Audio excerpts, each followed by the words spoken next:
Welcome, Druids and Drow, to episode 43 of Dion Rising. This right here is a Dungeons & Dragons 5th edition actual play campaign brought to you by the Knights of D20. It's about time I was able to get that right without tripping over every third word. We're only 43 episodes in. As usual, before we begin traveling and traversing, we have a few announcements brought to you by a friend of mine who is really going to love this next story arc. Bobby, could you please contain your excitement long enough to give the announcements? Of course, I'm going to keep it short and sweet just so we can get right back to it and let everyone know that for tea time this week we have Melanie and Robin getting together. Robin has finally broken free from the shackles keeping her from tea time, so we're going to have her on there almost every week for the next year. No. And that's all I have for you, so I'm going to send it right back over to you. Thank you, Bobby. And thank you all again for joining us as we embark on an epic adventure in the world of Dion, where heroes rise, dangers abound, and legends are born. Players, dice at the ready.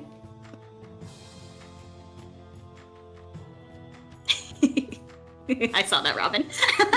Dang it. And it's on the internet for everybody else to see now that I've called it. Clip it, people. In episode 42, our heroes said goodbye to a friend and an ally, at least until the winds of the primordials blow Leon and Zata Stormmane back in their path. The Firewalker, as he is now titled, successfully challenged the leader of his Leonin tribe and left with Archangel and Eureka to learn more about his people's history and how to help in the fight against the uninvited gods. Turning back now toward the Undying Wood, our group of now 5 adventurers must resume their search for a lost celestial artifact of great power. I'm going to do something a little different today to start us off. We're going to time jump ahead just a little bit after your journey back to Vera's Rash.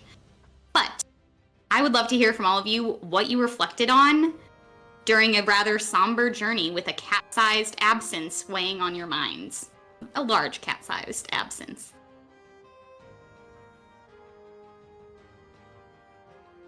I think that. Go ahead, Killian. All right. So on our journey back, Killian is probably thinking about the fact that we've kind of lost a very big, no pun intended, member of the team, and how him and Zata felt like mainly responsible for the security of the entire party. Of course, Bula is there, but if there's anyone else and Marway's there, it's going to be Marway. So Killian just kind of reflecting on how he's going to help support and protect everyone going forward. Yeah, and in a similar vein, I think that this maybe shook Eidos a little more than he thought it would. You think that when you have a good thing going, it's going to last forever, and when one person leaves that group, you're all of a sudden, reminded of the impermanence of things. It's getting a little more serious and businesslike, maybe. So, probably having an extra drink for his old friend Zata, wondering if they're looking up at the same starry nights at the same time.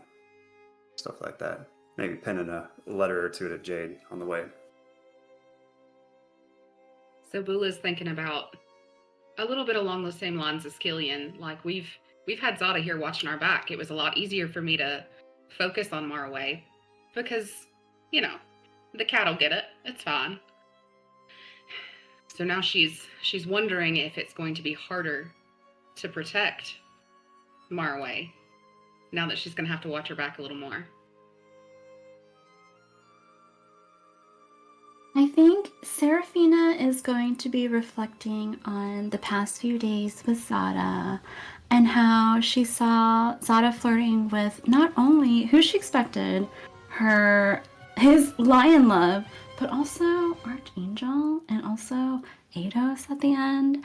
And I think she's really starting to think if Seraphina really is the flirtiest one in the group, or maybe it was Zata the whole time. She's really thinking about all those interactions.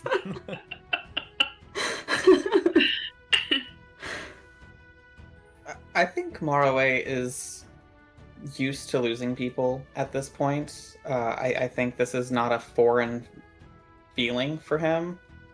But I think he is seeking comfort in the fact that, unlike most of the people that leave his side, Zata is still out there. And that it doesn't have to be forever like it is for most of the people in his life. Okay. Yeah, you spend this journey, I think a lot of you probably a bit quieter than you usually are, and that just sort of exacerbates the sort of absence of your friend. However, time keeps ticking, and you have work to do. So, as you arrive back in Vera's Rash, it's a fort community that we've spent time in before already, obviously. I think you find and seek out the familiar faces of your new sort of traveling partners, your expedition partners. And the first you will find is the bovine face of Nomaran, speaking to an unfamiliar woman wearing silver monk's robes and like a full head covering that goes like across her forehead and just sort of leaves her eyebrows to her chin uncovered. Nomi is looking a little bit more frustrated than you've usually seen her. She's usually quite calm and welcoming and a little bit more chipper, as is her brother Benji, who you don't see around at this particular moment. Yeah, she looks a little bit, she keeps her cool. She doesn't get flustered super easily, but you can tell just from her expression that like this is not a pleasant conversation that she's enjoying by any means. As this woman that she's speaking to is like, seems to be making like a stern argument of some kind and like gesturing a bit wildly with her hands, talks with her hands a lot, this person. Yeah, and you're welcome to approach or explore the rest of the fort as you figure out what to do next.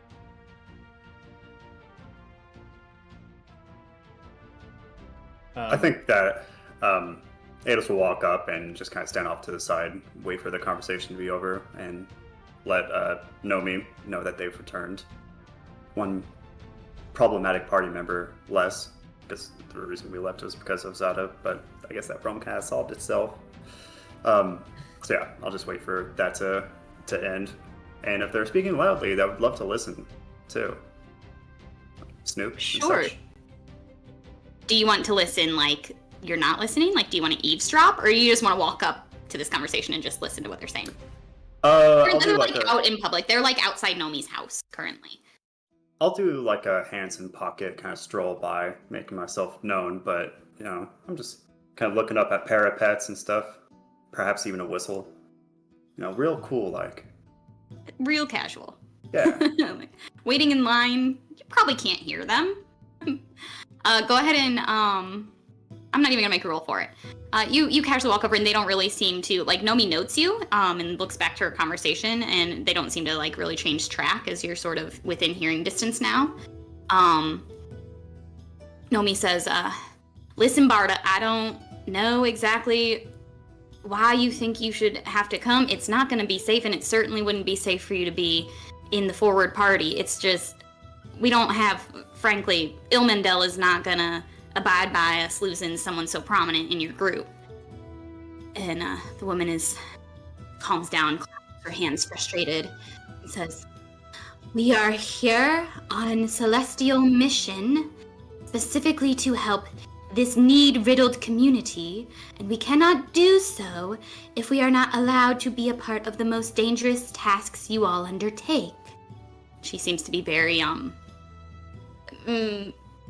don't really know the word for it. Just, she has a one-track mind, this woman, and it is going on this expedition. And they go back and forth a bit, and finally it sounds like they sort of come to a compromise. From what you hear, it sounds like Nomi is pretty adamant that this woman should not be like they would be held liable if she is in danger on this mission. The woman is going whether Nomi likes it or not. So Nomi says eventually, "All right, you may join the trailing party. That's my final word. If you want to come at all, you stay with that trailing party. You do not need to be in the front party. These folks," and she kind of like gestures to Ados, who she sees sort of lingering, and I'm guessing the rest of the party sort of congregated nearby as well. The rest of these folks seem to be well-established adventurers and able to hold their own, and we can't say the same for a bunch of missionaries. So if you want to come, you're going to stay in the trailing party. You can stick with the researchers, and that's the best I can do for you. So you're going to stick with me, and Benji will take the rest of the gang to clear the way, hopefully. And the woman says, if that is the will of Dion, so it shall be. And she sort of like swirls her like long, like drapey monk's robes as she turns, and like there's just like a trail of dust as she very quickly, with very small steps, shuffles away down the street and sort of like brushes past you, Ados, pretty rudely. And Nomi is just like, I don't get paid enough for this nonsense. Okay, hi. Hello, Ados. How you doing? Oh, business going well, I see. Business is business, boy. Yeah, so, how was your, trek further east? What happened? Successful, in the sense that Zata found what he was looking for, and, he did stay, unfortunately, so we are one fewer than when we left. You know what I mean. You know, I'm reminding myself right now, it is not your fault that I'm having a day. So I'm gonna take that news and remind myself again, it's not your fault that we are down one person on the wayfinding party. We're gonna be all right. I'll just have to reallocate some supplies, perhaps grab a few more health potions, although we're gonna have to order more. And she's like already like going through the checklist of things that they need to do with Ilmindel to like balance out this adventure for you guys, to make sure everybody gets out safely. She says, you know what, though? It's one less person if shit goes sideways for us to lose in the woods, so I guess all's well, then. Do you need anything from me? Do you guys need to take a rest? What do you need? Are you ready to go? Well, you know, we've been traveling for quite some time, but I'm sure that we'd be ready in a day or two if we want to set off on our expedition. Okay. They're probably right here behind me. I could ask them. And Eidos will turn to look at everybody if they're there. Hey, y'all eaten yet today? You just got in. You're all dusty from the road. Do you guys need to come inside and have a drink, have a meal or two? Yes. Yeah, come on in. Come on. And I gotta grab some stuff. Maybe you can run a couple errands for me while I figure out what other supplies we need since we're down a person. She like gestures and just kind of like rushes into her cottage, where, as you've seen before, at midday, people are coming and going, chatting. You go inside and you see Benji is once again behind the counter, just churning up different lunches for people, making food, and you smell Maraway. You smell immediately that like blend of tea that he loves so well. As you walk in, and it just kind of smells nice. It just smells nice in here. And Benji looks up from what he's doing, sort of harried, and gives y'all just like a big meaty wave. Hey y'all, thanks for coming back. It's good to see you. I see well, where's the tall one? Had business back home, unfortunately. Won't be joining us. Will. Okay, I'm gonna guess Nomi already is, and she's like, I'm on it, I got it, I'm taking care of it, don't worry. And she's already like, sort of like pulling up different ledgers and things that Ilmindel has left her. You see his business's big like shield crest on the front of this large binder that she's flipping through. And although Ilmindel has like an office in that sort of treehouse situation, the time that you've spent with these two, they're the ones who run the job, right? Although they are the employees, they seem to be the ones who really pull the weight around here. So you can see that she is the holder of all the paperwork and planning sort of stuff. And she goes straight to work. And Benji says, well, come on in, y'all. Take a load off. What are we having to drink? It's only like 1. It's just past noon. But are we partying tonight, or are we hitting the road soon? Do you want a drink, or do you want a tea? Like, you know, a fun drink. It's never a wrong time for ale. Certainly not. Yeah, we just got a cask of this dwarven stuff, and he kind of digs around under their, like, sort of island that he's always cooking food, and he pulls out a big old cask of, it's got, like, the metal sort of emblem of it just looks like a dwarven sort of logo and a name in dwarvish. And he says, yeah, this stuff's pretty good. We'll tap this. Come on in, take a seat. Tell me all about your trip, and, I don't know, what's the plan? Are we heading out soon? Well, I think it depends on how quickly Naomi can get whatever it is that she needs. Sounds like she had to pick up some additional provisions before we headed out. She's writing down, like, besides health potions, Benji, do you think maybe we should take a couple, like, regenerative, like, I don't know. No, people don't die. That's silly. Sorry. I'm having a day. And she's sort of, like, going through the ledger in her head still. And she says, oh, hold on, before I forget. And she runs, like, into their, like, sort of back, sort of more private space of their house that you haven't seen other people coming and going from, and comes back out this, like, swinging door, holding this, like, small leather-bound journal, and she says, that errand I needed you to run. A ship just came in to take the others back to, Luminara, back to Erendriel, you know, the 2 survivors of our last expedition. Yeah, they're gonna go back home, but this journal was one of the other explorers, and, you know, she wasn't one of the lucky ones who came back, so I was hoping to pass it off to one of those 2 survivors and send it on that ship with them to get it back to her family. And she says, I've read it, and it's a bit, you know, it's the long journal. She's been writing this thing for a long time. The stuff at the end is a little bit questionable, but that's the woods for you, right? So she sort of, like, throws it down on the table as she goes back to the ledger. Could you get that to one of them when you have a chance? I'm just gonna be busy for the rest of the night here. Certainly. Anything we can do to help? Thank you, darling. She goes back to sort of writing things down. She's, like, pulling out, like, satchels and stuff that she's had ready to go. She didn't know when you guys would be back, so it seems like in every nook and cranny of this place, she's got different, like, packs ready to go for you guys, and she's sort of removing stuff from one of them and distributing it to the others. And Benji says, well, yeah, let's go ahead and take a day to just figure out what we're gonna do, but, I mean, it should be fine. Nomi, you can relax a little bit. He sort of, like, leans into you guys, like, with his shoulder sort of blocking her, like, turned away from her, and he says, Nomi, well, she always gets like this before a trip, so please don't take it personally. She's a sweet thing. She's been through a lot. I guess we have been through a lot, and I tend to handle it a little better than she does. How many of these expeditions have you 2 been on? Counting on big bovine hands. This will be, I don't know, like 6 or 7 over the years.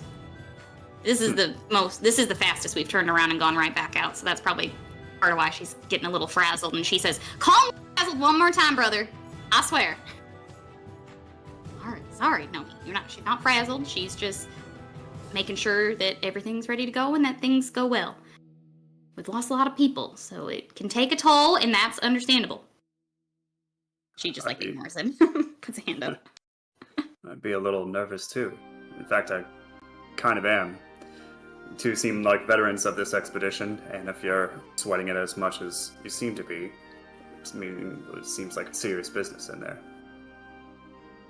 He finishes pouring and handing you a drink, Ados. As you say that, he's dispersed drinks to Killian and Bula and Seraphina, and tomorrow away you see him turn away and say to Ados, yeah, I mean, it's not like a fun time, guys. I don't know how else to describe it. It's kind of, I mean, it's really beautiful in there, and you feel really good while you're there, but it is eerie. You can feel it here. Yeah, we've talked about this. It's, I don't know how to describe it, really. And Marway, he pours you see him pour hot water into his little tea thing and dip a little steel, like, tea bag sort of situation into it and pass it over and says, give that 3 minutes and then it's ready to go. And hands her a little cup of tea instead of a nail. I know you like tea. Marway, yeah? I'm gonna grab it and kind of walk away. He likes tea. He likes tea? It's true. Yeah, I mean... particularly fond of your tea. Well, the druids around here, they help me figure out how to make it just right. So I appreciate the compliment to my art form. No. Anyway, I can try and help you guys, like, prepare. I mean, here's the thing about it. People wander off, right? That's not ever really the best thing. But worse things have potential to happen. What we do know, things don't die in there. We've come across, different animals. This is still just sort of a jungle, and everything in there is still in there, including things with and without sort of sentient consciousness. So predators and all kinds of random ilk are still living in those dense woods, and they're dangerous on their own if you can kill them. The thing is, we haven't figured out a way to do that. We've had hunters go in, we've had different animal handlers and rangers, and the druids who can even speak to animals. There's really no... They've gone mad, it seems, over the years, and, well, they can't die, neither can we, which is good news. Though, we lose people, and that feels like they've died, and we haven't been able to get to them since, so... I don't know. It's gonna be dangerous, but not in the way that you might die, right? I don't know what's gonna be in there. I don't know. We've only been so far. We've only made it to the 4th day of travel before we had to turn around, and that was because a whole bunch of these big old fungal folk came at us, all hungry looking and crazy, and we split, and that's how we ended up losing those other two, Latha and that professor. So it's never good to get into a scrap in there. You know you'll walk away, which is great news, but you might not walk away in the right direction. So if you have anything you can think of to help mitigate all of that as a problem, then all the stronger we'll be. I'll just follow you extra closely. Have you found anything that repels any of these creatures to like keep them away from you at all? That's a thought. No, we hadn't had that thought ourselves. I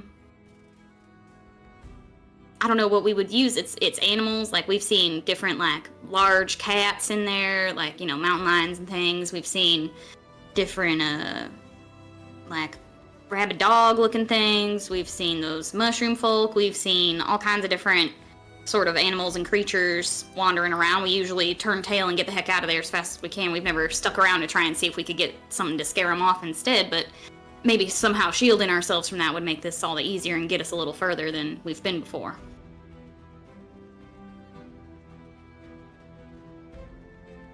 And he seems to start thinking and like sort of like opening pantry cabinets and like looking at different bottles of things and like sniffing different herbs and being like, well, maybe like a good like bug spray would be something useful, because the bugs are really atrocious. And he's like mixing up little concoctions and things, trying to think of what would possibly be useful. But he doesn't seem like this is exactly his purview, like actually getting creatures to stay away. He just has a knowledge of plants. I mean, I'll talk to Ilmendale and see what he's got as far as that train of thought goes. He's kind of the thought guy, and we're sort of the doers, you know? Okay. Well, I guess Well, if it's a question of wandering away, can't we just use some of Seraphina's rope? Just latch each other You got together? a bunch of rope, Miss Seraphina? Seraphina just like pulls it out of her bag. He's ready to go. A whole rope bag. It's like the fancy. I like to nice think the bag cookie itself rope. is like made of knotted rope. Like it's knitted. That's what we did when we didn't want our cows to wander off. We just lashed them to us. We just latch each other together. There's an Not a idea. bad idea. Yeah. And now, I mean, is there a way to stop us from cutting ourselves loose from that rope? Like, maybe we haven't tried going in without weapons, but maybe there's something to that. If one of y'all gets swept up in whatever this love madness is, I don't know how I'm gonna stop you. I'm certainly not gonna try. You all seem to have all kinds of stuff on you that I wouldn't want to be on the pointy end of, if you know what I mean. All I know is that All when due respect. Seraphina knocks somebody up, they don't get loose. All right, I like that. That'll work. Okay. All right, we're on to something here. I hadn't really thought about tying us all together. I was more worried about being able to run away effectively, but I don't want us to want to run away effectively, so that works. Let's do that. Practice your knots tonight, Miss Seraphina. Seraphina's like already like trying out what the best knot is. For the expedition. She's like Glitterbella's on the floor. kind of. Yeah. Yeah, Glitterbella's on the floor, like chasing the end of the rope. You tie knots. Okay, well, yeah, drink up. I'll have a meal here ready to go for you in a couple minutes. As usual, you're welcome to stay here if we're not leaving until tomorrow. That's fine with me. I'll go talk to Elmondale and let him know, and Nomi will have time to reallocate some supplies. And we'll take care of this this journal while you guys get things ready. Please, yeah. I would say hand it to either of the people who came back. You know, there's Brother Sorth, but you guys talked to him, right? He's a little bit, it's not all there since we came back. So I would suggest handing it to the doctor instead, the dwarf. Very well. They'd also pick up the table from the book and immediately walk over to Marway and say, Marway, do you want to go on an adventure? Well, of course I want to go on an adventure. Where do you want to go? Well, I'm not going anywhere, but I think that you're perfect for this. See this book? Remember the friends that we made last time we were here? The dwarf doctor and the sad religious man? Mm-hmm. They need this book. They're down at the docks. I think, right? They're going to be heading out from the fort. The docks are like a quarter of a day journey, a couple hour journey away down toward the ocean. Oh. So they'll be like toward the edge of the city getting ready to go. Back where their tents were still. What'd you say? Well, why do you need me to do it? Well, I suppose we could all go. I didn't realize it was that far away. Now I feel bad. Bula just leans back in her chair and she looks at him and she says, "Listen, I have not eaten yet. There is food on the way. You are not sending him anywhere right this second." No, I'm sorry. It's not that far. I misspoke. They will be traveling down that way, but they haven't left yet. They're still in Varus Rash, so they're packing up where their tents were originally. So they're close by. Oh, they're close by. Do you want me to go with you, Marway? Bula looks at him. Yes. Okay, fine. Let's go. We have a job to do. I grab the journal and Marway's gonna run out the door with journal over his head. Don't drop it. You, Marway, roll perception.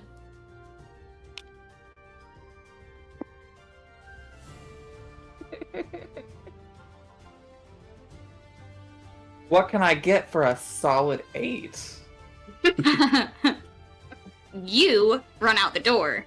The rest of you see Benji turn around to grab some empty cups from you guys and see that Marway's tea is still steeping. Hasn't even finished steeping yet. Oh no. And he sort of his face falls a little bit as he picks it up and just kind of puts it on the counter and takes the tea bag thing out so it doesn't get bitter. He looks a little sad as he watches Marway run out.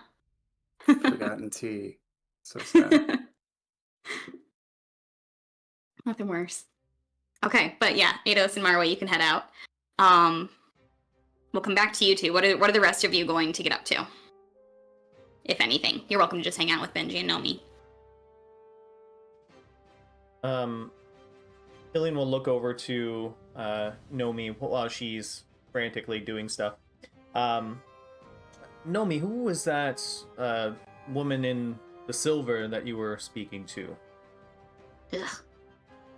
She's one of them missionary types. She's from the choir. That's Barda. She's I don't know, their head honcho here. The choir? Barda. Is that what you said? Yeah, the choir missionaries. Singers, I guess. Although, you've heard her speak. I don't want to have to hear her sing, personally. Don't tell anybody I said that.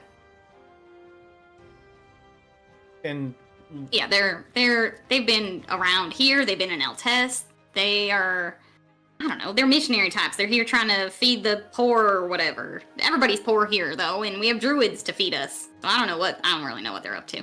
Can I roll history? Does Killian know anything about these people?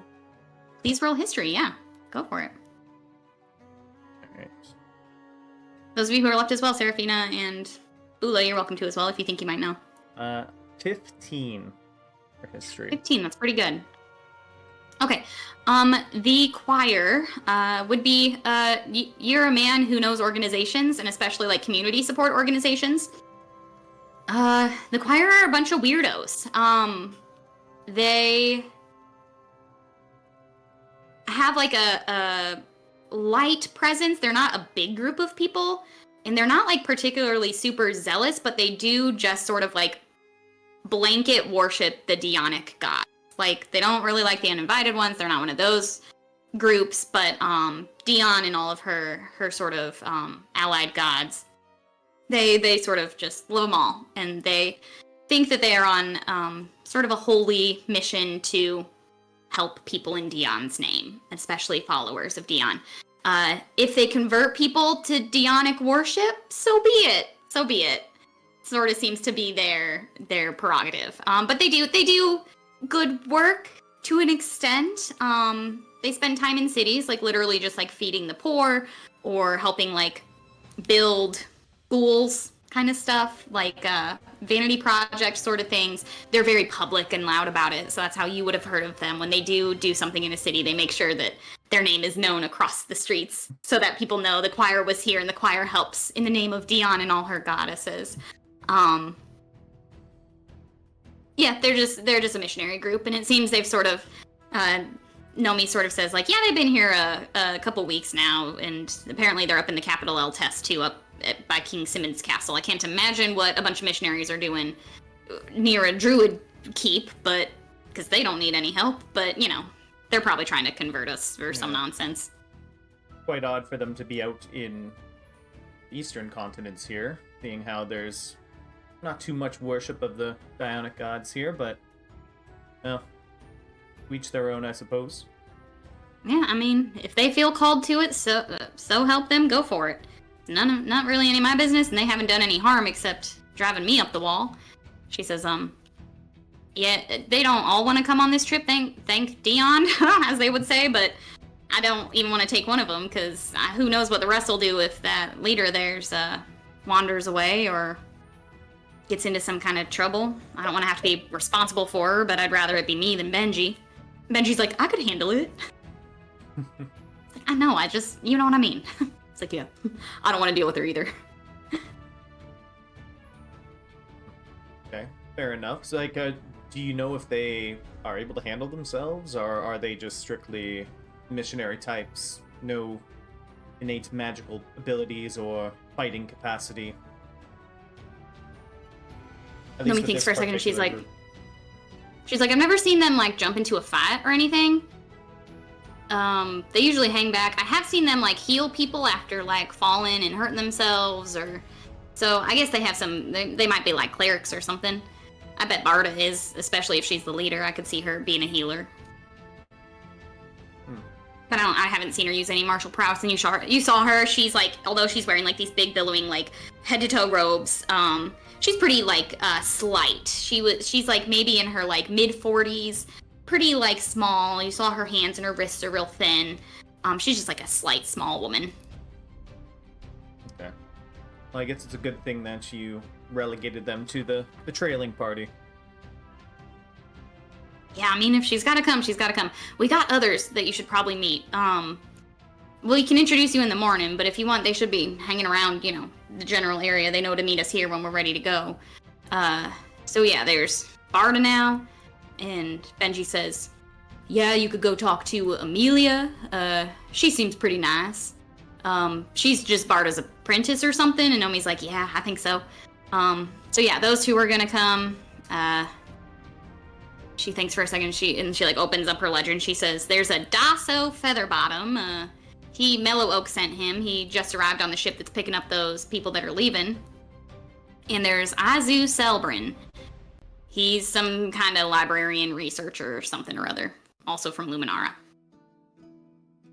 So they're not going to be traveling with you guys. They'll be a bit ways behind you, but I mean, you can introduce yourselves if you feel like that's needed.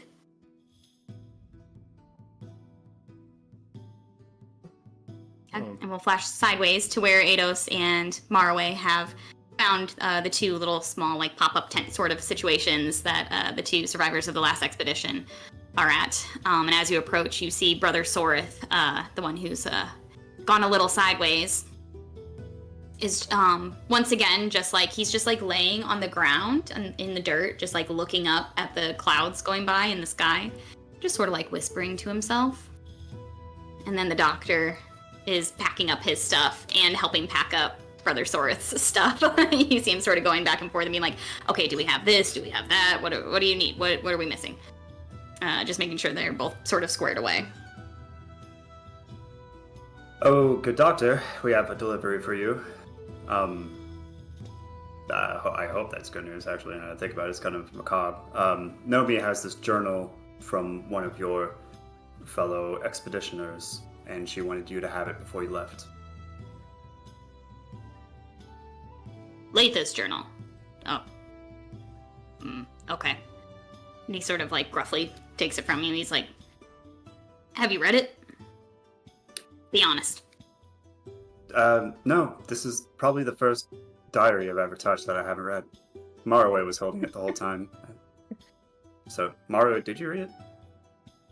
We were. No, I'm not very good at reading common. It probably would have taken me a couple days. It seemed a little untoward to crack this particular one open. Plus, I don't know who she was, so it kind of takes some of the fun out of it. But True. I imagine that Nomi did, so I'm assuming she did anyway, just to glean any information about the Undying Woods from it. Hopefully, she found something out. Getting a little nervous about going in. Do you have any tips for newcomers?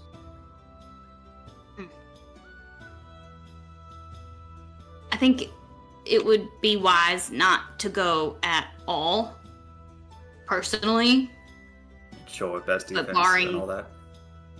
Barring that advice, stick with a travel buddy. Hold hands. Watch out for those Immediately Morrowick freaky grabs mushroom Ida's folk. hand. Like that. Yes. That'll do. That'll do. Yeah, I don't die. I mean, you can't die, so that's good news. Hey, yeah, plenty of sleep and exercise and all that. Yeah, okay. Well, appreciate it. Do you need anything else from us? It seems like you're well on your way. I'm ready to get out of here as fast as I can. I don't know you from Adam, so I don't think I need anything from you, but I appreciate the offer. Oh, well, I mean, we don't need to know each other for me to get you a sandwich, but Fair enough. I'm sorry. I'm very rude. I'm sorry. I mean, I'm just it's been a time. and you know, it seems like you've got a lot to deal with, and we'll look at brother Zartor. Sorry. Zorth, yeah. And he's all right. Are you in charge of him now? I don't know how I ended up in charge of him, but it would appear so, at least until I get him back to Luminara. And then he's Mellow Oak's problem or something. Oh, you're going back to Mellow Oak? Yes. Oh. He sort of got us the passage here. I don't work for him like the others do. Sort of corrects himself. But he's the one you go to if you want to come all the way out here. Yeah, well aware. Send him my regards. He's a good man. Good tree, that tree. He sort of like pats the journal, says, I'll give this to him. He'll be the one to send it back to Latha's family. He's the one who knows them, so if you need to follow up, that's where I'm going to leave it. Perfect. Well, safe travels. And take Mara away by the hand, just like, well, I'll see you later. Yes. Sort of salutes you away. And goes back to packing. I think Brother as we're Zorith walking rolls back, her face down. Just still talking to himself in the dirt. Go on, as Marley. we're walking back, I think Morrowick is going to talk fully in Sylvan with Eidos. And just say, I don't really understand why you needed my assistance for such a rudimentary task. I think that every time Marway starts speaking in Sylvan, Eidos slips easily into it, just kind of happy to speak in the mother tongue. I didn't actually need your help, Marway. You see, it was at first it was a trick, but you know, it was getting a little stuffy in there too. I think I needed a walk. I was just trying to get you to do it, so I didn't have to work. You know how lazy I am. Is that, let me ask. Well, I can definitely see that. Perhaps next time just say that instead of trying to deceive me. Oh, well, it wasn't a deception. It was just a fun trick amongst friends. Of course. Totally different. But if it makes you uncomfortable, I won't try to trick you next time. I will simply ask you nicely. Glad that we understand each other. Prince to prince at all. Well, we're getting there anyway.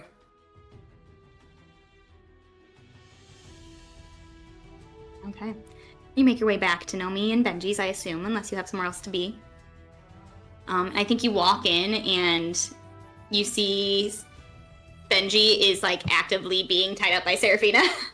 Like, no, this could really work. this I can't get out of this at all. And he's like trying to break out. He's like, ugh. Nope, this is good. This is gonna work. You got a knack for this, Miss Seraphina. Oh, Still in thank Sylvan. you. Why is it that every time we leave Seraphina alone, we come back and someone is tied up? Oh, you know. It's like every time we pass by a field of flowers, you like to enjoy the beautiful side of flowers because you're into those. Ropes and tying people up are kind of like Seraphina's flowers. Seraphina thinks that people tied up is beautiful? Yes. Yeah, exactly. I mean, and That does not make a whole lot of sense unless you're a tyrant of some kind, but I guess. well, a lot of people are into tyrant play these days. It's good to let loose every now and then.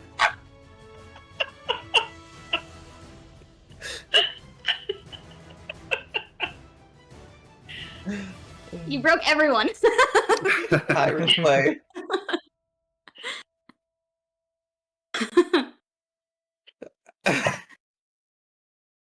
Yeah. So, Nomi. As soon as Sorry, go they ahead. walk in the door, Bula's just gonna kind of, trying not to be super obvious about it, she's just gonna look Maraway over to make sure that, there's not a scratch on him that she's gonna have to, beat Eidos for. So just Eidos making sure seeing- that he took care of him. I'll give her a big thumbs up, seeing her conductor investigate or inspection. May I? Let's see. We would walk in and see everyone drinking, so I feel like Morway at that point would like notice his tea not there. Yes? Mm-hmm. So like, did he like get rid of it, or did he just like move it off the table? He's just moved it off the table, like back into sort of his like kitchen counter area, just where it's sort of out of the way. You can see it there. He's turned away from you. He doesn't notice you walk back in, and he's just like washing dishes. All right.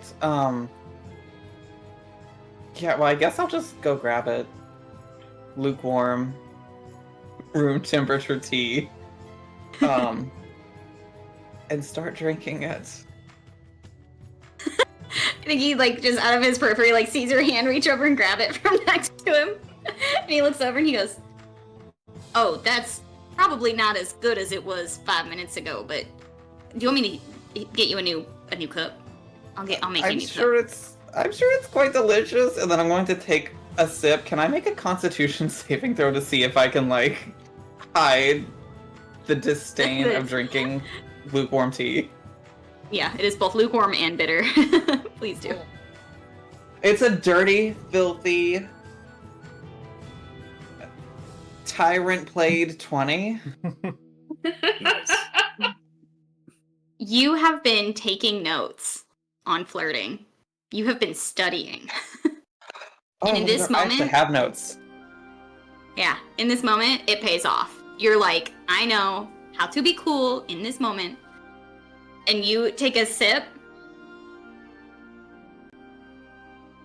In my notes, it says eat quickly, so I'm going to try to down the whole cup of tea very quickly, because that is what my notes say is romance. Yeah, that is what your notes say from multiple episodes ago. Good call. It does. Yeah, and reading that, remembering that you took that note, and you just like slam it like it's a shooter. This whole cup of like lukewarm tea. And he like you rolled a dirty Tyrant play 20, and he's like, Oh, well, I guess it is good lukewarm. You know what? I've never tried it lukewarm, actually. Maybe I should make myself a cup, and if it's that good, maybe that's how I should serve it. Do you think I should serve it like that? Or maybe ice? And then, I think, because of what my notes say, one second. I think I'm gonna, like, try to put it like this, like I have in my notes that someone did, but with, like, a teacup. And then just look at, like, it was pretty delicious. That's a very cool pose you just did, Mr. Haraway. The noodliest arms. He doesn't quite get that whole thing you're doing, but he does really think that the tea is good lukewarm.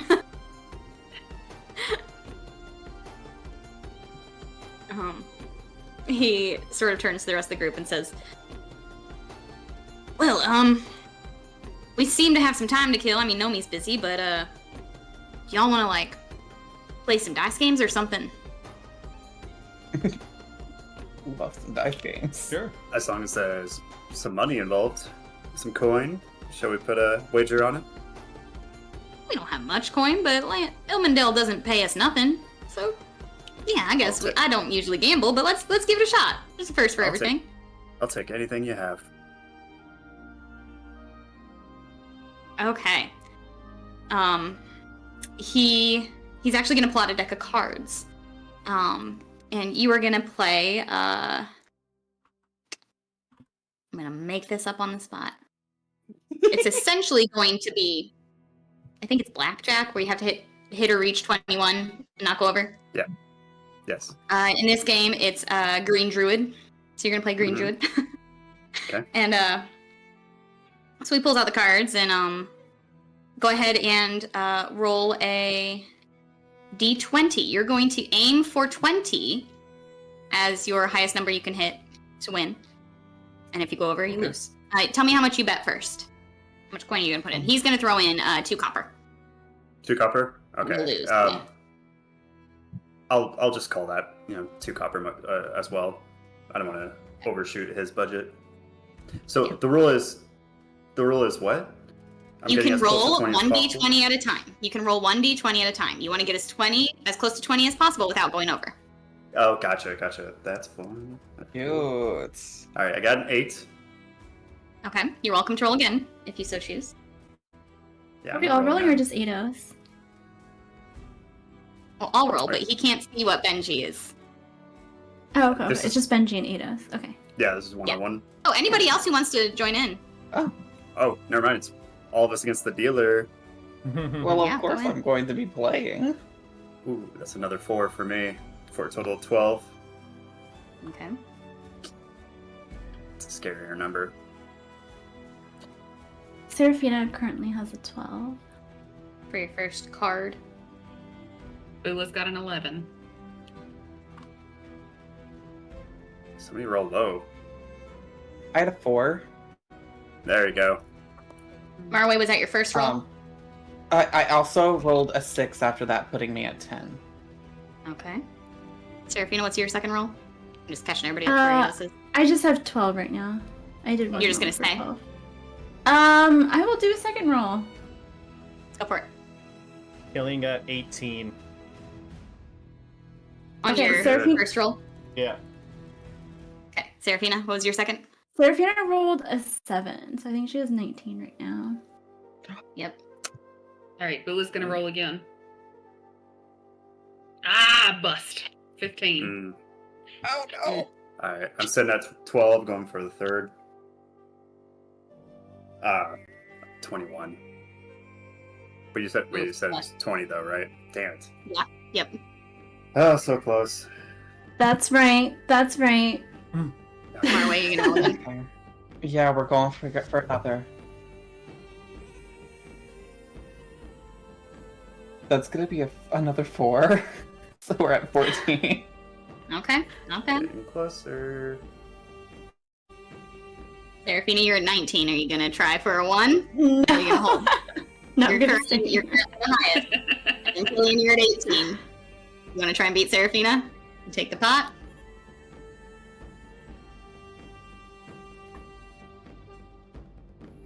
Sorry, did you ask me? Yes. Yes, sorry, Killian. What am I trying to beat right now? So Seraphina's at 19. Well, I You're have sitting to at hit. 18. I have to hit. What's Oh bust my over gosh. 21? No, it's 20. Over 20. Oh, You can hit 20 and I win. have to hit. Yeah, I feel like you have to because you're gonna. There's no downside, right, for Killian. Yeah, you're already in Yeah, it. you're gonna lose either way unless you roll. Yeah. Alright. So Well, I think rolled you a should I roll. rolled a 4, so that was close. That's right. Alright. Seraphina, you are 4 copper pieces richer. Wait, what did everybody else put into the pot when you started? Do we only get Just called, 3 yeah. cards? So Benji and Eidos both put in 2 copper. I also have Do we one, too. do we all only get the 3 cards? Marway, you're still in. You're right. Go ahead. Sorry. Ooh. Yeah, Marway is still sitting at 14. And don't forget, Maraway has been surprisingly good at janky carnival games. It's gonna be a 3. Okay. That puts you at 17. We're slowly. Alright, we're gonna go for it because I have rolled nothing but really low numbers so far. And if I can You get can the get a 3, You can get a 3. all I the am way now. going to. Absolutely, I'm gonna go crazy. It's a 2. Oh, So we're both 19. you're both at 19. Okay. I'm trying to think of how to tie break this. It's a push. You can either split the pot. You can both fold now and split the pot to take 2 coppers each. Or did everybody put in 2 coppers when you started? Yeah. Everybody contributed 2? Yeah. Cool. Are we playing against Benji? If everybody goes over, if everybody busts, Benji gets the pot. Mm. So you can either split the pot, which is 10 coppers, so 5 each. Or you can see if either of you can make it to 19 or 20. Or to 20. What do you say, Marway? I will let you decide. I'm gonna add a rule too. If you roll a nat Yeah. 20, you get to decide what number that is. Ooh. 20s are wild. Wild card. High These stakes. are wild. High stakes. So this is the one time that you want a nat 1, or you want a 20. Either Okay. is equally good. Okay. I will turn to Benji, and I'll say, let's up the stake. On this. What are you thinking about, Miss Seraphina? I'm open to suggestions. I think. He's sort of looking between you and Maraway. He's got an eyebrow raised. Trying to look cool. I think. The winner of the pot earns a kiss from you.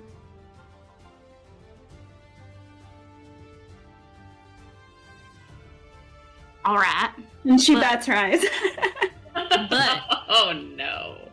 if y'all both bust, I get to choose who I kiss and when it happens. Okay. Agreed. What do you say, Marla? Agreed. Will you please untie me? This is actually very difficult. Turning cards with mine. I think Maraway is like tiefling red at this moment. Didn't know you were a little bit devilish. But in my notes for romance, it does say that I need to state when I'm better at other people at things and gloat. So, in order for me to do that, I have to win this. Okay, Seraphina's gonna roll. I Yeah, will we'll roll. allow. I, the DM, feel obligated to remind you guys that cheaters sometimes prosper. Just saying. But yes, if you're down for these stakes, I'm down. Puts out a big meaty paw to shake both your hands. Okay, Once you understand. Seraphine, she refuses. But she shakes his tight hands.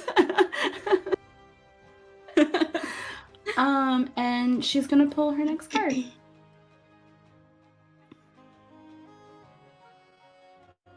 It's a 7. It's a bust. Oh no! You got a 7? Yeah. I got a 7. I'm a good kisser. You're really missing out, Miss Seraphina. You got a 7 too? I also got a 7. Hold on, though. No, that wouldn't help. You were saying cheaters sometimes prosper. I was gonna ask if I could guide myself to alter that die by a d4, but that still won't help me. Nope. Certainly not. He says, well, I guess sometime in the future, I'm getting a smooch from one of y'all, and I'm not gonna tell you who. Please untie me. Do you want to play again? Seraphina will roll her eyes and untie Benji. Well, I guess you're no fun. Look, it's a good knot, but my hands are falling asleep. And I can't shuffle with my hands like this. How are you gonna survive the Undying Woods if you can't even handle just an afternoon? I mean, hopefully his hands aren't tied in there. Are we not planning to tie each other up? Not by the I hands. assumed we were going to tie ourselves to each other, not ourselves incapacitated. Oh, I misunderstood. I'm sorry. I was thinking something. That's right. This was a learning experience for me.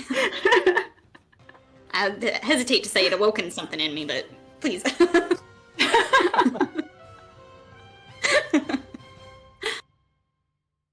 Okay. Yeah, and you guys spend the afternoon and into dinner. The Nomi eventually quits working and runs over her plans to Ilmandell's and comes back a little later, and dinner is served, and they cook you all up a nice meal and spend some more time playing different card games and sort of telling stories about their most recent expeditions, the ones that went really wrong, the ones that just went boring, kind of wrong, but them all going wrong.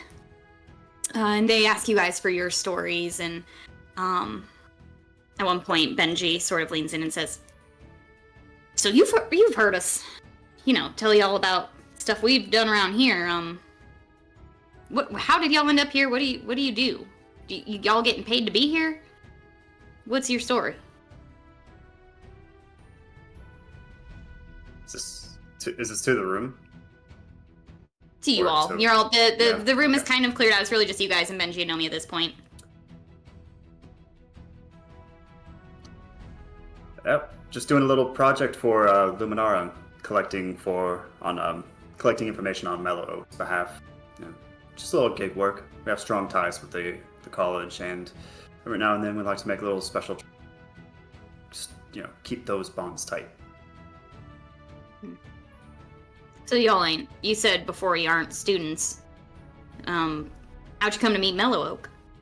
Well, we were students. Right. That's right. Yeah, That makes sense. yeah. So an old professor and now companion of mine. And So how do you Seraphina's, I gather up suppose. all these? How do you gather all up these fighting skills? Oh, I don't know. We just practice, I suppose. You just keep going to dangerous places and feel the need to have to, defend yourself. Sometimes you actually have to beat up some animals, some escaped animals. That was our first fight, and it also shudder a little bit. I don't know. We're all just training to be the very best that we can be. We all want to be the very best there ever was, like no one was before. Yes, that is. We must put our skills to the test. And then all that. The druids do it by training different animals and creatures. I always found that a little bit distasteful, once you really start looking behind the curtain a little bit. So, just Yeah. a bunch of little tiny cute animals. It fighting implies each that other. they're sentient, and that sort of freaks me out morally. Yeah, it starts to fall apart when you start looking at the scenes too hard. Yes. Which probably not supposed to look too hard at these things. Yeah, especially Yeah, I mean, like at least the those- druids don't make them fight each other, right? That would be very Uh-huh. barbaric. Like those druids Whoa. can talk to those animals too, so like they know exactly what's going on. I one time saw one of the druids talking to a cat, and the cat was just speaking in common right back to the druid. It was so crazy. Pretty freaky. I once saw a druid talking to like a little brown bear, which you don't want to see a big brown bear, but the little ones are all right. And this guy was talking to it, and I heard the bear, and instead of roaring, it just kept saying bear, bear, bear, bear, bear, and the druid was nodding along like he knew what he was saying. It was a trip, man. I don't. Yeah, they're something else, but I know it's cute, I think. But anyway, yeah. How do y'all come to know each other? I know you two said you were students. Were the rest of you students? You're not all exactly the same age, but close enough. Bula just laughs at somebody asking her if she's a student. No? Not in like culinary school or nothing? No, we just we pass down all our recipes. Family to family. You don't need to study that. You just know it. So are any of y'all family? A very silly question to this group. Incredibly silly question. He sort of just like hesitates on Killian and Seraphina, trying to find any similarity in your faces. Well, no, but we feel like we are now, so Yeah. there's that. You travel with somebody long enough, they're basically family, I think. Yeah, we definitely look out for one another. That's for sure.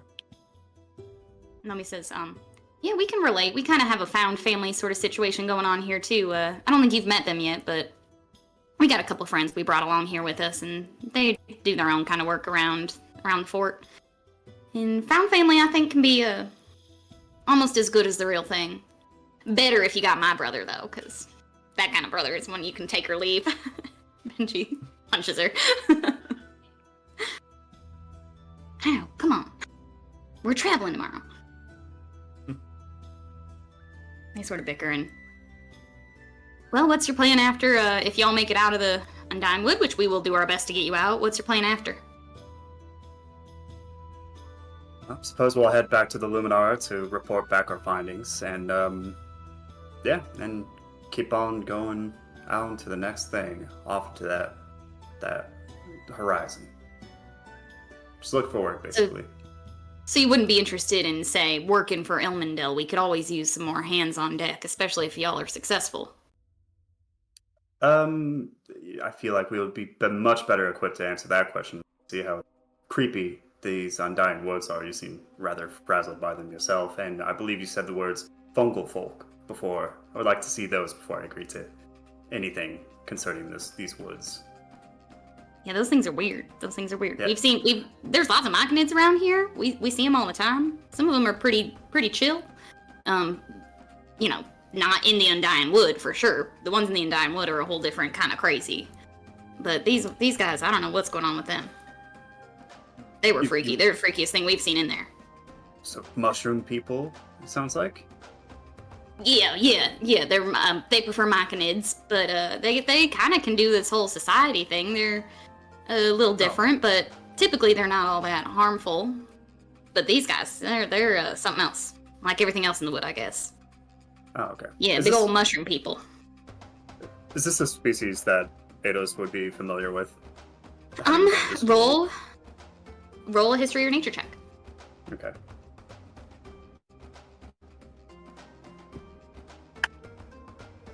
$18.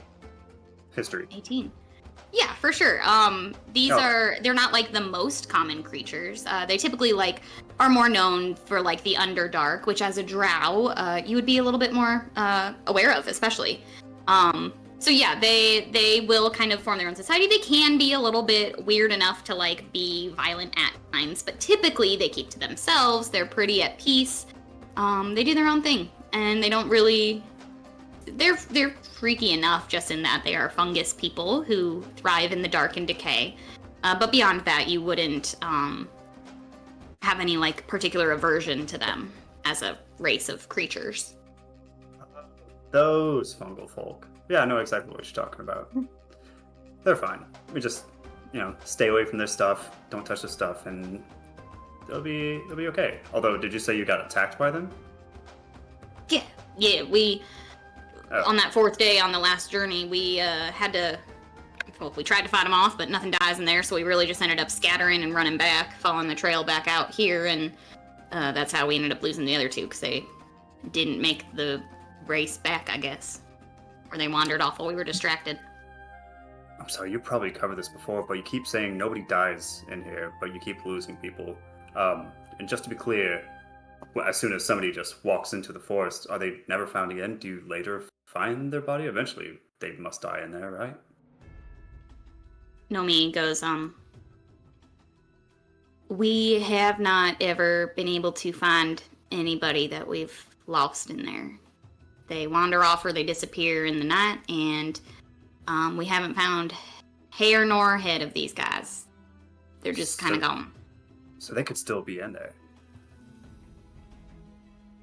I mean, one would assume, logically, that, yeah, we have been telling their families that they are presumed dead because we don't know how to explain that they might just still be in there and that we don't have the manpower to get them out or find them. And that's the unfortunate truth that Ilmendel will not tell you, but that you all deserve to know since we're going in there bright and early tomorrow. Definitely a secondary, maybe primary mission there is to find what's happening to these people. It'd be interesting if one of us got taken away, and since we're all tied together, we could just follow, and it'd be fine, right? Just yank back on the cord when they've gone to a place too scary. Nomi and Benji sort of look at each other, and you can see this sort of like, not actual telepathy, you all know what magic is, but you see this like twin telepathy happen as they both have the same thought at the same moment, and look at each other and just kind of go, huh. Well, if we're all tied together, physically or otherwise, I don't know what y'all can do.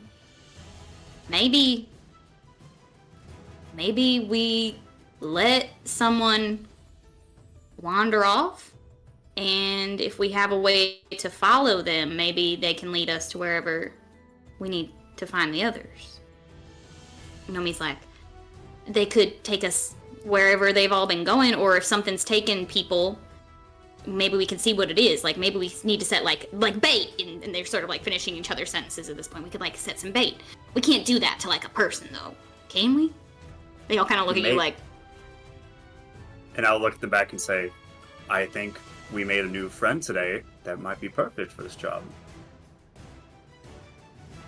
I know you weren't particularly excited on having Barda in the forward party, but maybe say you have a change of mind and invite her aboard.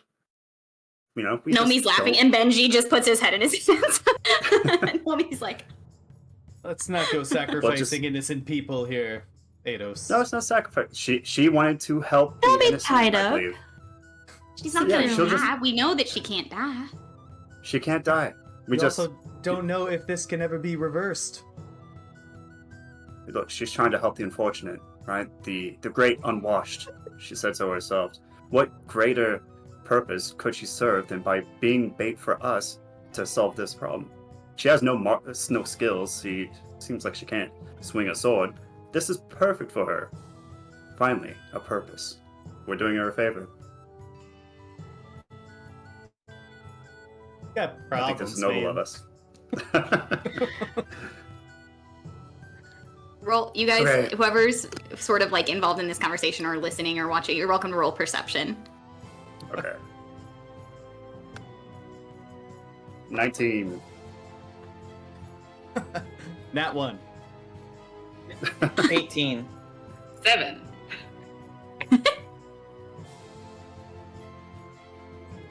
Maraway and Eidos, you can both see in micro expressions and look glances between the twins.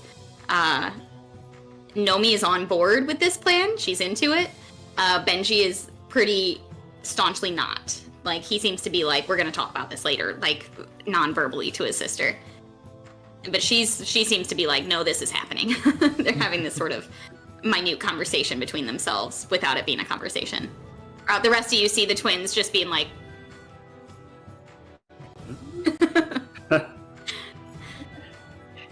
Look, look, I know it may seem a little macabre, a little untoward to treat somebody like this, but she understands the dangers. We all do, and we're here to make a difference. Maybe we could tell her instead of tricking her. He'll gesture towards Marway. Maybe that isn't the best thing to do. But yeah, we'll see. It's of course up to you, dear expedition leaders. Benji looks at his sister again and says, "We can talk about it."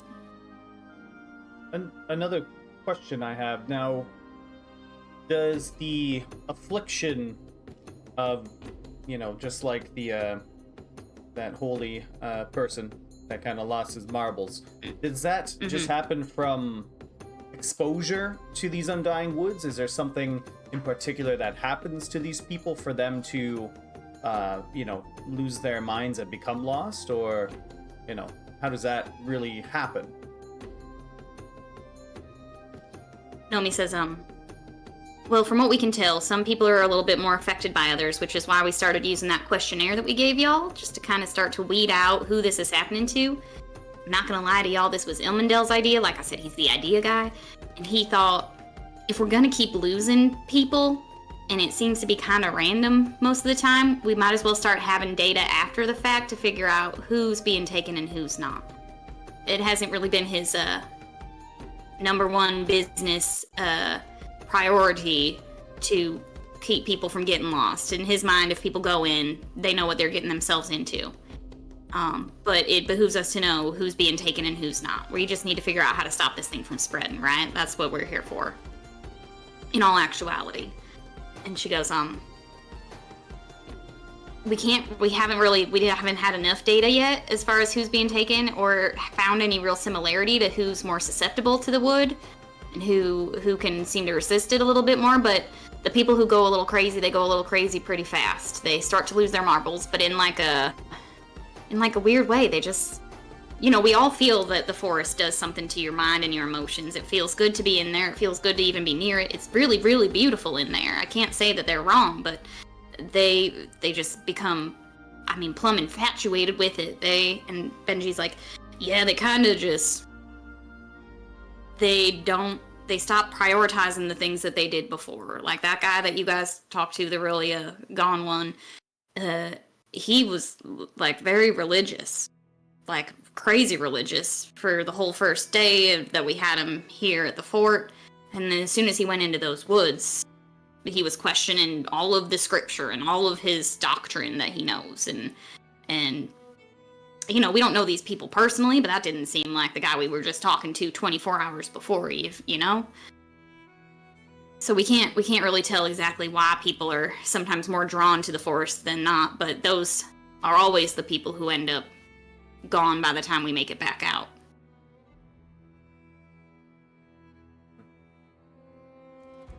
We've managed to go in, 6 or 7 times, and we've both been fine, and it doesn't feel good, and seems the longer we're in there, the harder it is to leave, but there's not been a particular instance of either of us feeling any type of way that would make us stay. Yeah, so there's no guarantees that this person would even be affected by the Undying Woods. So maybe if you start seeing someone giving off signs, then you let them go. Benji says, and I'm not a science guy, but if Brother Sorith was a religious zealot and he ended up feeling some type of way and we just barely were able to get him out, then maybe she is the person that we use, because she's also kind of a bit of a celestial god type of woman. It would be another way to test a theory, right? At the very least. And Nomi says, yeah, and if she wanders away, and Benji says, we are not just gonna let her wander away.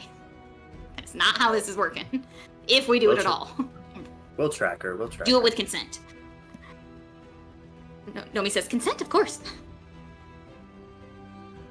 We'll talk about it. I haven't said yes yet. Okay. Do you all have any kind of way? The rope is all good and fine, but do we have a way we can track her without... We're only kind of magic. I can do what I can do, but if you have something better, by all means. Do you? I do have a way, but remind me again of how the trailing party is going to follow us. Are they going to be like coming in a few hours after us? Is it like the next day? How are you guys going to follow us? Well, initially, I think we talked about them being a half a day behind, so not so far that we can't make a run for it and grab them and get up out of there, but not close enough that if something pops up that we need to retreat from, that we can't, that they're going to be in the way if we have to fight something off or run fast. Because they're not exactly a group of fighters. But we can, I'm up for suggestions if you think that there's a different way.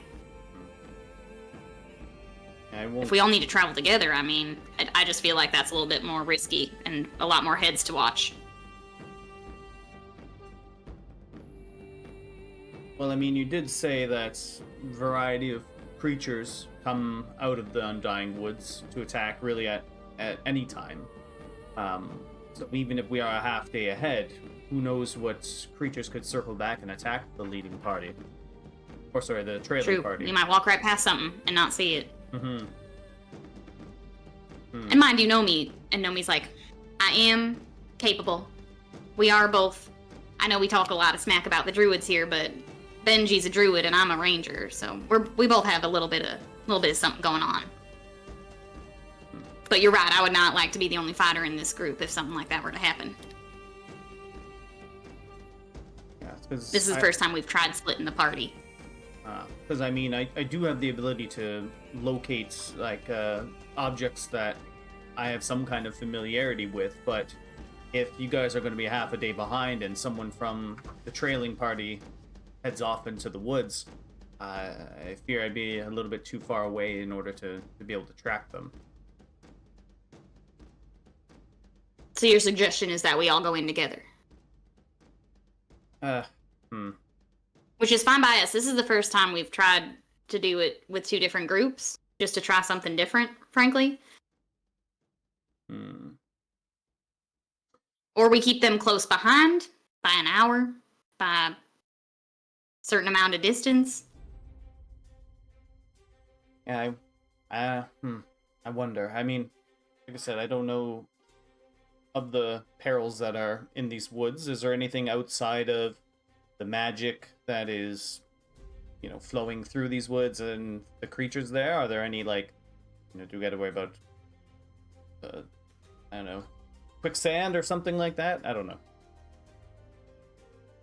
It's rainforest, I think quicksand is kind of a myth that they just tell you in, like, children's stories. Have you ever encountered quicksand? We haven't. But that doesn't mean it doesn't exist. I don't know. Those stories exist for a reason, right? But I don't know about quicksand. There's some swamps. There's a bunch of rivers. We'll have to cross one or two, I think, if we get in deep enough. The druids have flown over with different creatures, and usually there's that, like, big old dense fog, but there's, like, what appears to be a lake somewhere deep in the woods. That's not exactly the direction we planned to head, but, yeah, there's water. There's weather to contend with. It still storms out here. It's still a pretty long peninsula. We get sea storms in. What else? And Nomi's like, there's a good amount of, like, food that is not really edible. In fact, I don't know that you should eat any of the food since nothing can really die in there. Have you ever been hungry in there, Benj? And Benji's like, no, yeah, we usually take provisions and I've never been hungry in there. That's a weird thing that we should write that down and talk to Illendale about. This is why we're not the idea guy.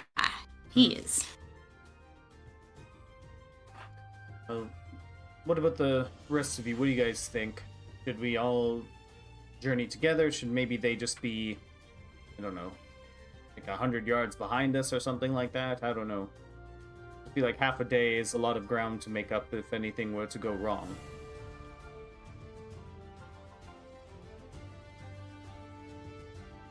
I think we should just tie everyone together. She, like, brings out her rope. Yes, of course. Well, I'm certainly no strategist when it comes to these kinds of things, but if you say that you've never done it this way, and there's not going to be much protection in the rear, then maybe it'd be better to be closer together. I suppose. Yeah.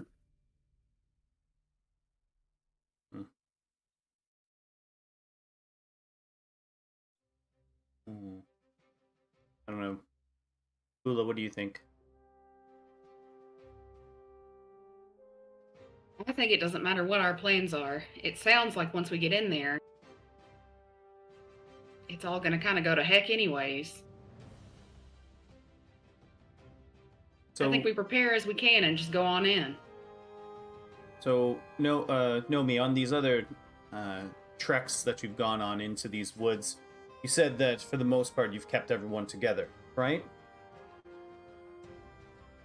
Yeah, we've always gone in as a group, with me and Benji being sort of the muscle. It's very convenient. It was probably something we should have thought of before to pull in some more muscle and a little bit less of the egghead types.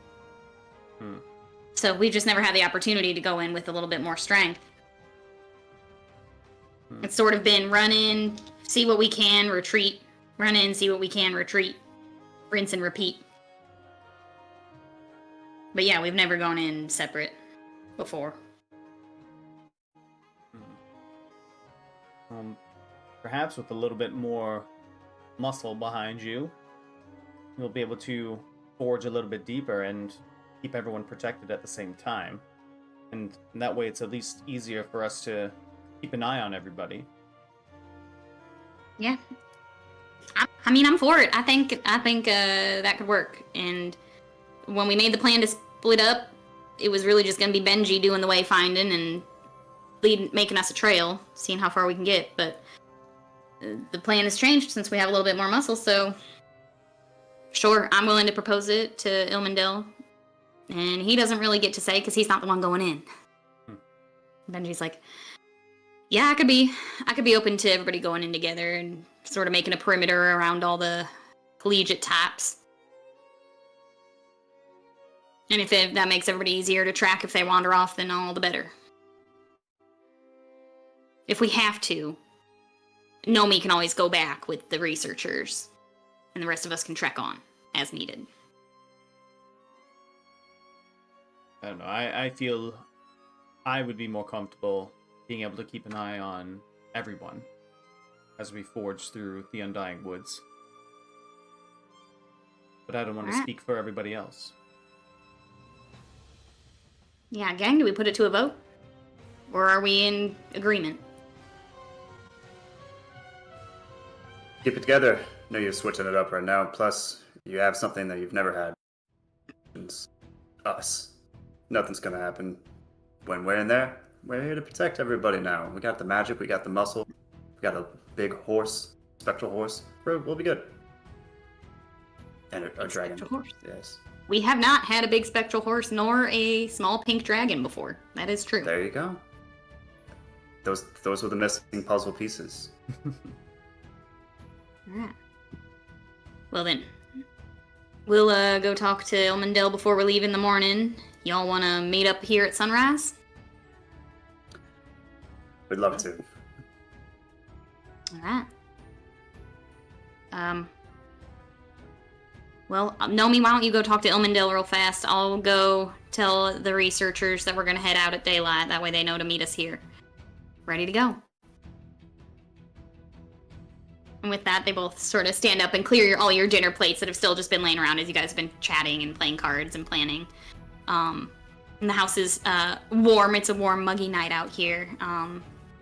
As sort of the mist from the Undying Woods sort of spreads, and you can see it sort of pressing against the bottom of the cliffs of Verazrash. As we're gonna take a break. So, let's come back in about 10 minutes, give or take. So that's like 50 on the hour, 9:50 Eastern, 8:50 Central Time. Meet us back here, we'll continue. And we're gonna get into those woods. It's gonna be spooky. Spooky. We'll be back in a few. Thanks, y'all.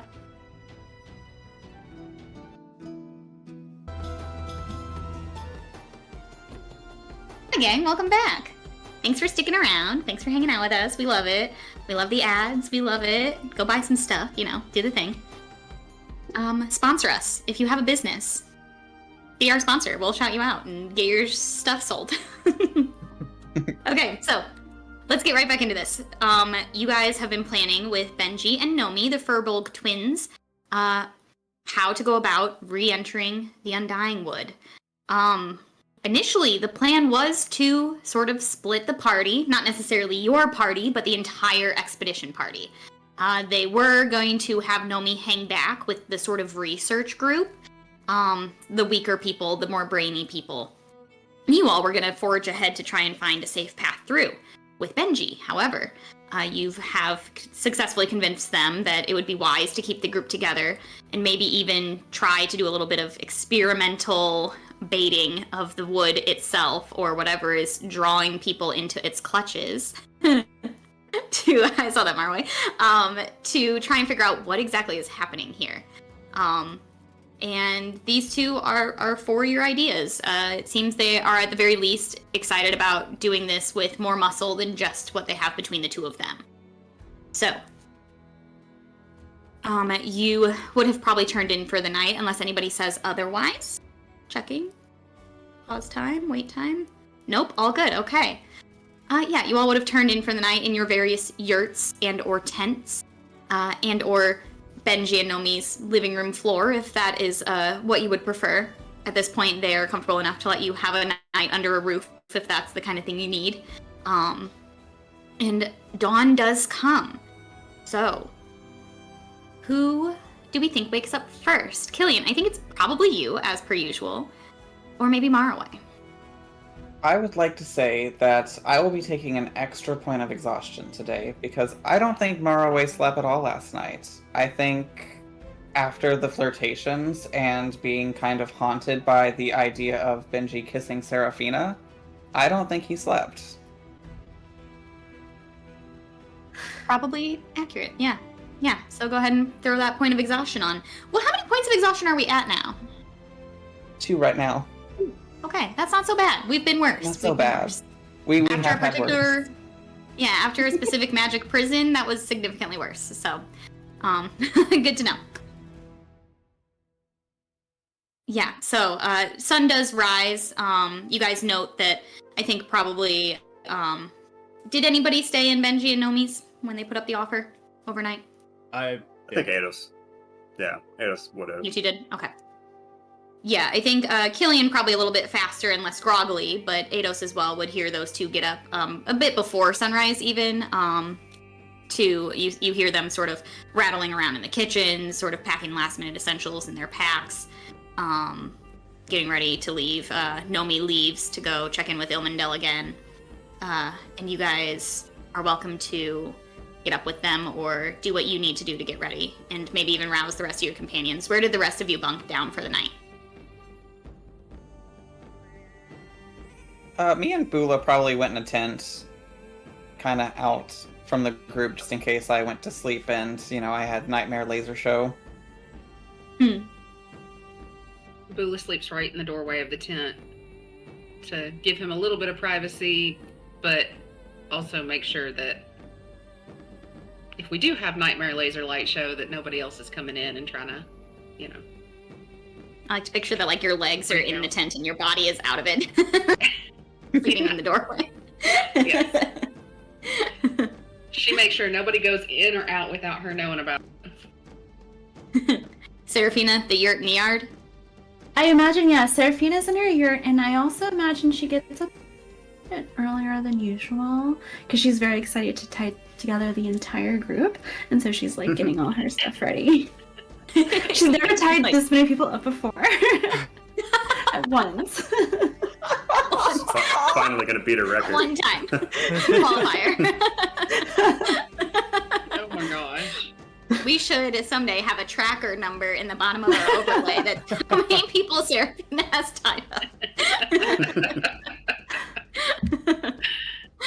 Okay, awesome. Yeah, so you all rise at your various times, but making sure that you get up with enough time before the sunrise to prepare your essentials and get yourselves packed up. In Killian's case, take down a yurt for the 18th time. Mm-hmm. And I'll also help Benji get anything prepped and ready to go for the expedition. Sure, yeah. You meet up with him as he's sort of popping in and out of the house, bringing packs out. He's sort of checking in with the researchers who are groggily starting to gather outside the house, getting ready to go. You know, it's like when you're camping and it's like the last morning before you have to leave, that the way everybody wakes up a little bit hungover and tired because it's way too early. You've been sleeping on the floor for too long. It's sort of that vibe. And Benji's working hard, and he sees you and he goes, Mr. Killian, I heard last night someone mentioned something about some big old horse. Yeah, that would be Casimir, who they're referring to. Do you have him here with you? Oh, you have him here in Bear's Resh? He's always here. I've not seen him. Where is he? Can we bring him? Are you willing? Yeah, absolutely. And Killian will use Find Steed, and the starlights appear out of his eyes, and the constellation of Casimir appears, forming into this beautiful, majestic horse. Wow, that was like if me and one of the druids had a horse baby. It's half stars and half animal. That was crazy. Cool. All right, this will work. Well, yeah, I asked because I mean, I can move some of these packs into saddlebags if this is something that can carry some of our supplies. Well, how much are we planning on taking? Casimir might need to take off quickly at a moment's notice. That's a good point. Well, I mean, maybe we just kind of prioritize keeping heavy baggage off of people who will be fighting the fastest or moving around the most. Or doing the most defending. Maybe just a couple lighter saddlebags that aren't so bad if the whole group loses them, but we'll keep a couple of us unencumbered. Yeah, I think that would be a fair trade. I know Seraphina's going to want to ride on Casimir and not get her shoes dirty from the swamp. She does have nice shoes. I noticed that. Yeah, you don't want to be around her if she was to lose one of those shoes. Expedition would be over very quickly. Somehow I believe you. Well, let me run inside and grab the saddlebags. And he goes and grabs a couple of like backpack-sized saddlebags. On Casimir, they look very light. They're comparatively to this large celestial horse. And he just gives you the opportunity to kind of like put some supplies in there so that a few of you don't have heavy packs to carry if anything goes sideways. You're welcome to kind of decide if you want to strategically consider what you're willing to lose if someone wanders off, how you allocate some of these supplies. And you've heard them say now that you don't necessarily get hungry, so food isn't so much the issue. You definitely want to think about clean water, but you guys have your water, your like endless water skin or whatever. But like weapons, your like extra bolts and arrows and whatever else that you need to carry with you in there. You can also decide to leave things behind if you're worried that something someone's carrying is going to wander off with them. You can like leave things locked in Benji and Nomi's place. Yeah, even Killian will probably leave a couple of things at their little house there. Just probably some of his weaponry, but he's not gonna get rid of, the essentials, basically. Maybe throw a tent in there, just to lighten the load a little bit. A couple of tents, just to get the weight off of people's shoulders, I suppose. Cool. Okay. Yeah, I don't want to give them any water or food just in case, but yeah, just some of like the heavier things that, like you said, if they get lost or whatever happens, it's not like a huge loss. Okay. So we'll say that you're able to kind of go around to all your friends and sort of make those allocations, and it will keep you all from having like disadvantage if something were to go sideways or you need to move quickly. So that'll be helpful. Okay.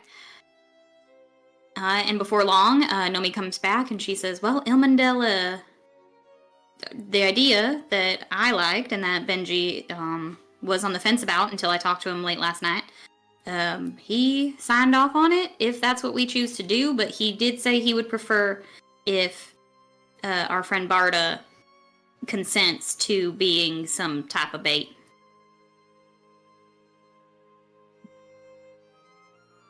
Bobby, I could see your mouth moving, but I didn't hear you. Were you just mouthing something and not talking, or did you try and say something? I was mouthing sacrifice. Okay.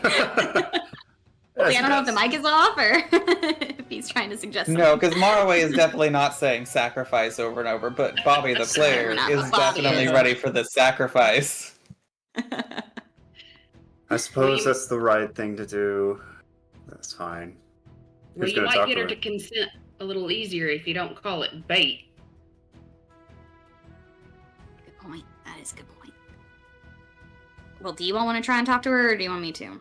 Nomi does not seem like she wants to, but she's the only one who knows her, so she will if she must. Serafina will volunteer to go. By all means.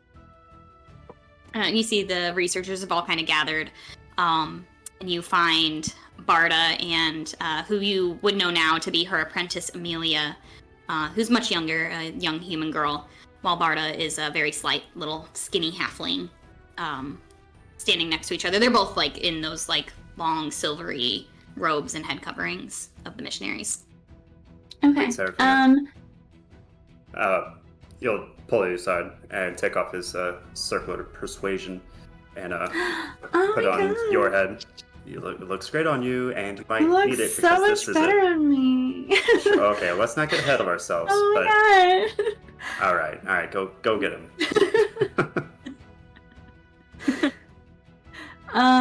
Okay, so she will put it securely on her head. Naturally, looks beautiful. Okay, and then she will walk over to Barda. Good morning. Hi. It is I, Serafina Blackthorn. Pleasure to make your acquaintance. Pleasure is mine, Miss Blackthorn. And it's a very small little hand reaches up and shakes your hand. What may I do for you tonight? Today, I suppose. Well, I have heard that you want to get on the forward party for this expedition. Is that right? Yes, I have been called by Oasis, God of Wanderers, to this need-stricken place, and I find myself called to help solve the problems that befall it. Yes, I definitely know what you mean, and I think I have a way of getting you there. Indeed? Tell me more.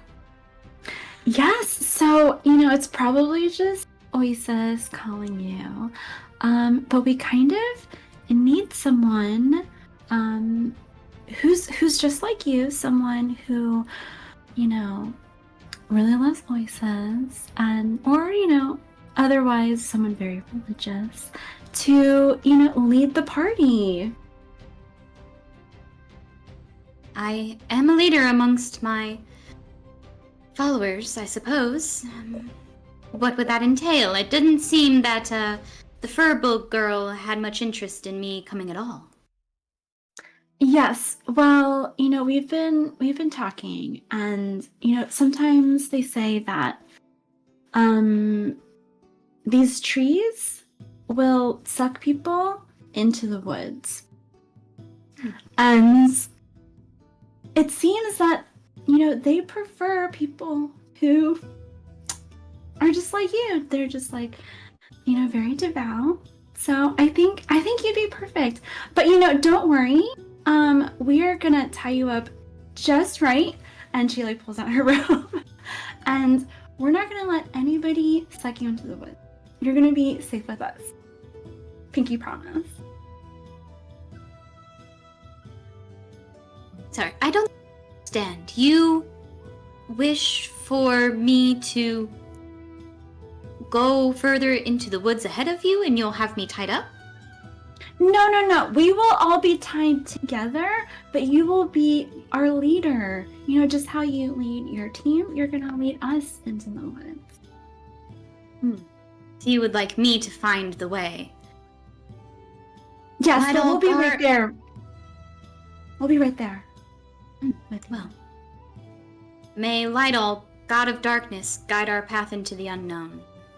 I will accept this burden for the good of all of my people.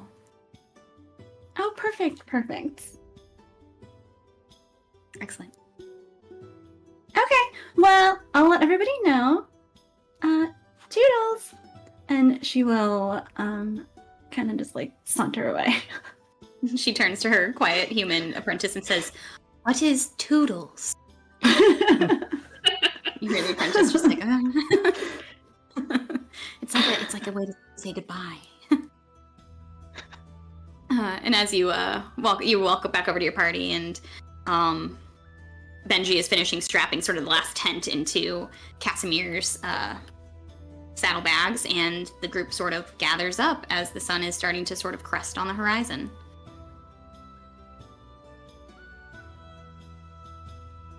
And Benji looks around and says, "Well, I guess this is it. Last minute housekeeping. Everybody, Miss Seraphina here," kind of gestures over to you, is gonna go ahead and just, as a safety precaution, tie us all together using her extensive rope collection. She is excellent at this. She is an expert at knots and the keeping of the rope, so please defer to her as she gets that done, and then we're gonna go ahead and take off. No, like, Seraphina's already tying people together. Like, half the party's already, like...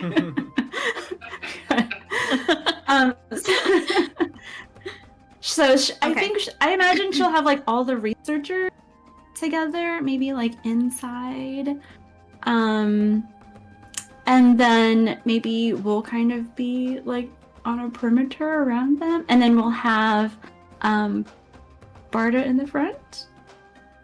And then I'm gonna make sure I tie Benji and Marway next to each other.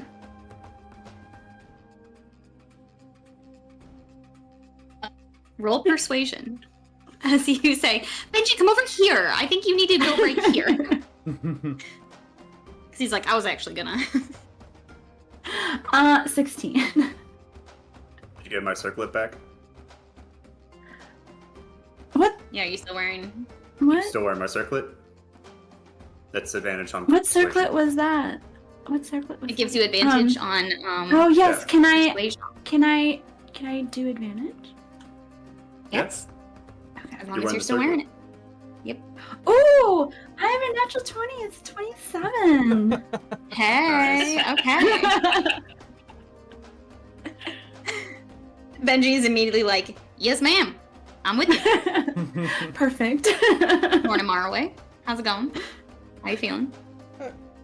It is doing the go. Oh, I almost forgot. And he pulls out a little tiny water skin, and he's like, "Careful, it's still probably hot. That thing's pretty insulated." He hands it over to you. You. It's an early morning. I figure you might need it. He's gonna take a sip of it immediately. It's Benji's tea. And you may drop a point of exhaustion. Ooh. Nice. That's He says, "I insane put a little good something extra in tea. there since it's so early. I just wanted to make sure you were on your up and up, you know? Put you in a good mood." Drinking some caffeinated tea but still exhausted? That sounds like my life. Yep. Amen, brother.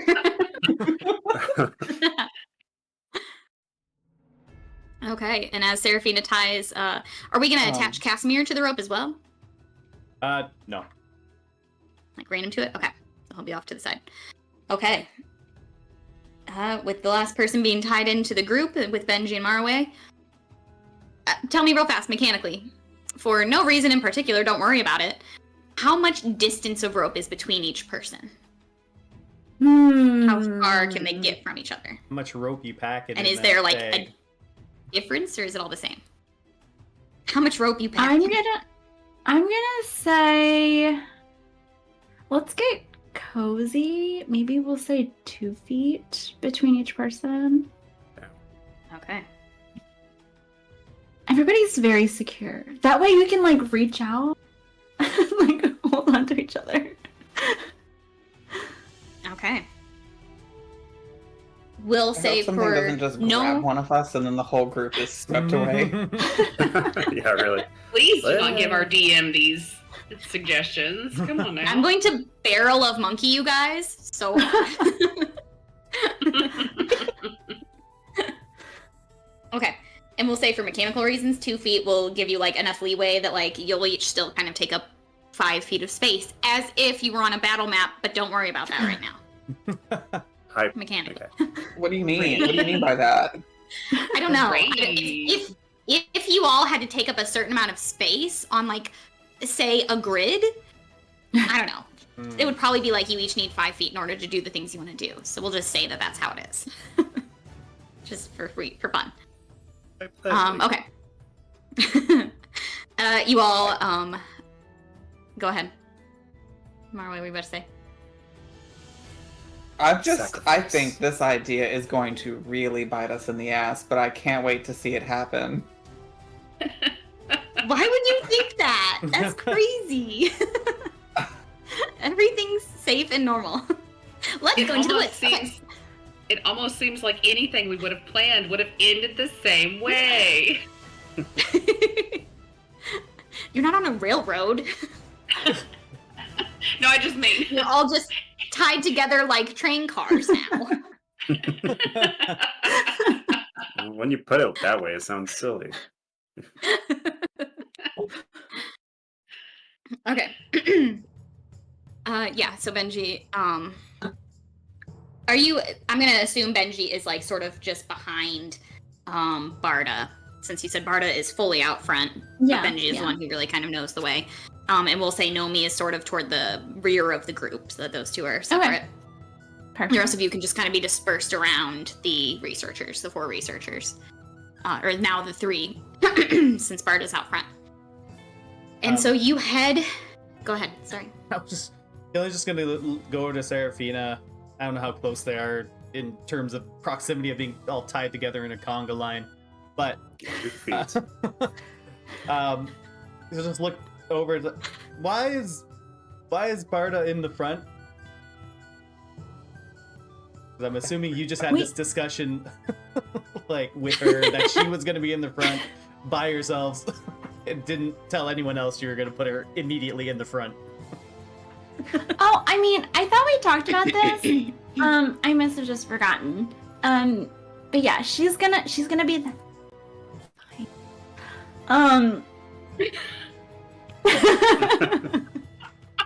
What? That's cool, right? That's cool, right? No, that's not cool. she was cool with it. She consented. Oh, okay, I'm gonna need you to roll deception. I was like, insight that thing right there. Yeah, Killing, go on the insight. Okay. Well, I told her the risk, and she understood. Whatever you say, I'm gonna She insight agreed check, to so lead it doesn't us. matter what you say. Alright, I got a 16 for insight. Whatever you say, I don't believe you. What am I rolling? Deception if you're lying. Am I lying? Nothing if you're really telling the truth. I mean, I heard no technically, lies. technically that's all true. She knew the risk. heard no Did she consent to be bait? No. You are omitting the truth, and Killian, you know that she's omitting the truth. That she did Okay, not in fine. fact say you are going to be the bait. Especially considering Barda is up there just like, all right, all, it is time for us to make way. I am the leader, as referenced by Miss, what was it, Blackthorn, yes? Yes, Shione Blackthorn. has blessed me with powerful arcane gifts, and so I shall lead us to danger and through it by the way of Dion.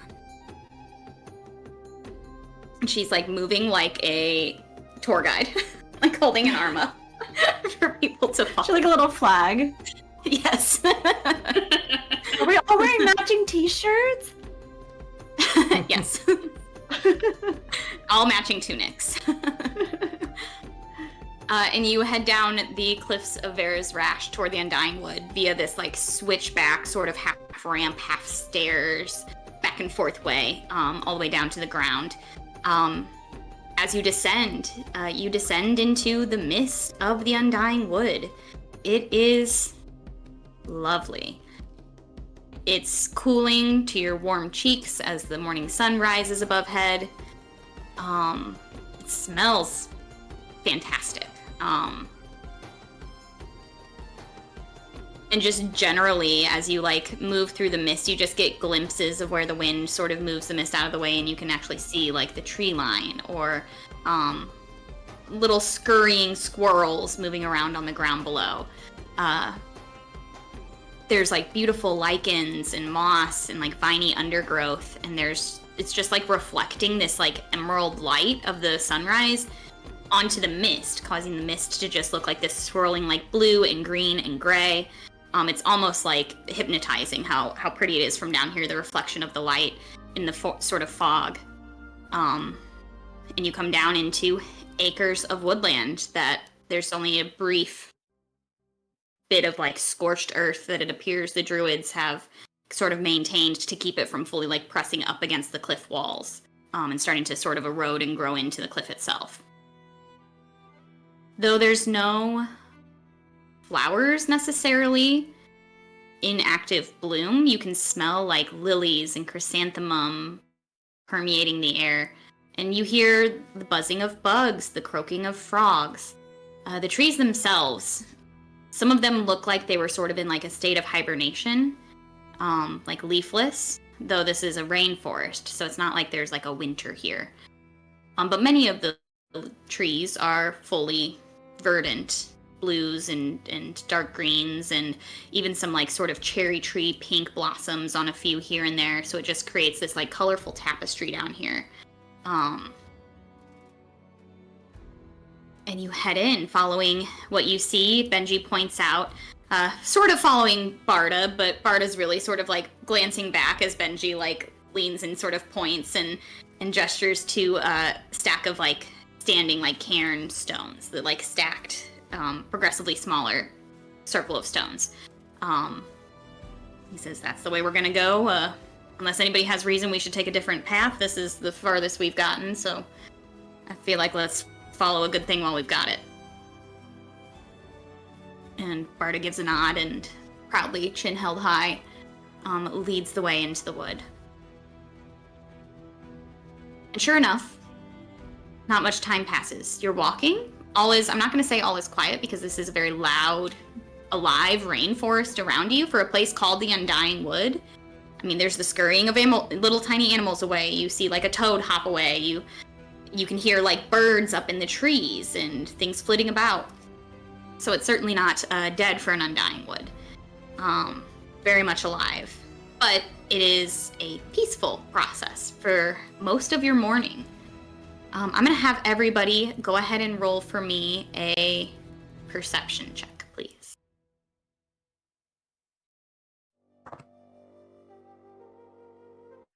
Seraphina got a natural 1. She was 2. Yikes, brother.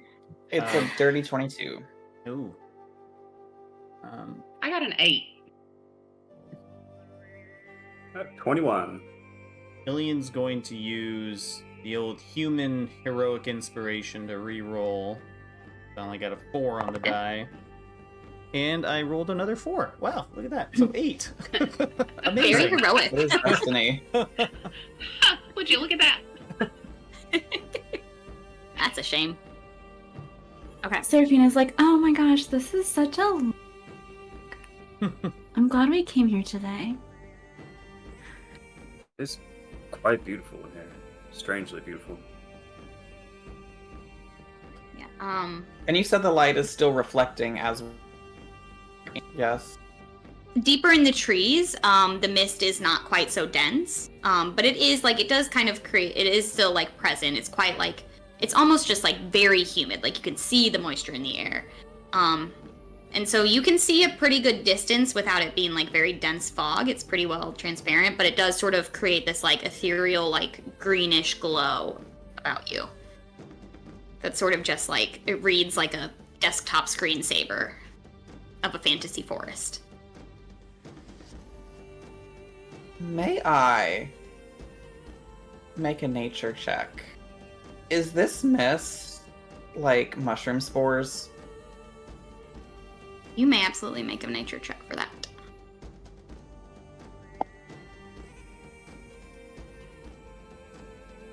It's gonna be a 25. 25. You smell the air, you try and like waft your hand through the air, you sort of touch the bark of a tree, you pick up a stone and sort of like run your hand along like the moisture on it. You are very certain this is not mushroom spores. This just seems to be like dense, humid fog. Good question though, and on that note, you and Eidos, from that perception check, you two are in this moment a little bit less distracted by your first few hours here in the wood, and you're focused up a little bit on Barda in particular, knowing what you are here to try and do with her. She seems to just be pretty well focused, marching ahead. She does not seem bothered. She's listening, she's responding as people comment on things. She's sounding very much like the way she sounded a few hours ago at this point.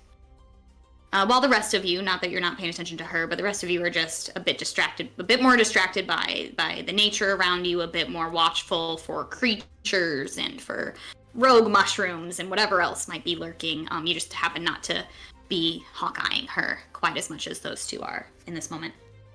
Is Seraphina on Casimir? Where's she walking? I don't know, you tell me. Killian, do we have Casimir out? Oh yeah, he's here. He's trotting along. Seraphina's gonna be riding on Casimir.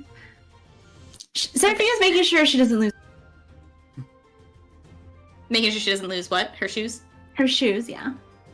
Yeah, that's fair. Keeping them clean. Yeah, and while you can see like obvious signs, like you're following these sort of standing stones, they show up every couple hours. There's not a lot of them. They're just a way for Benji to make sure that he's keeping the group on the right track. It's not like it's like a very like well-cut path. And you can see the signs that he and Nomi have in past expeditions, like tried to clear this particular trail as best they can. Like there's spots where you can see like they've cut and moved like a whole like tree trunk. There's places where you can see they've sort of, it's not by any means a kept trail, but it has been like trekked before by these two, and they've moved things out of the way to make it passable at the very least.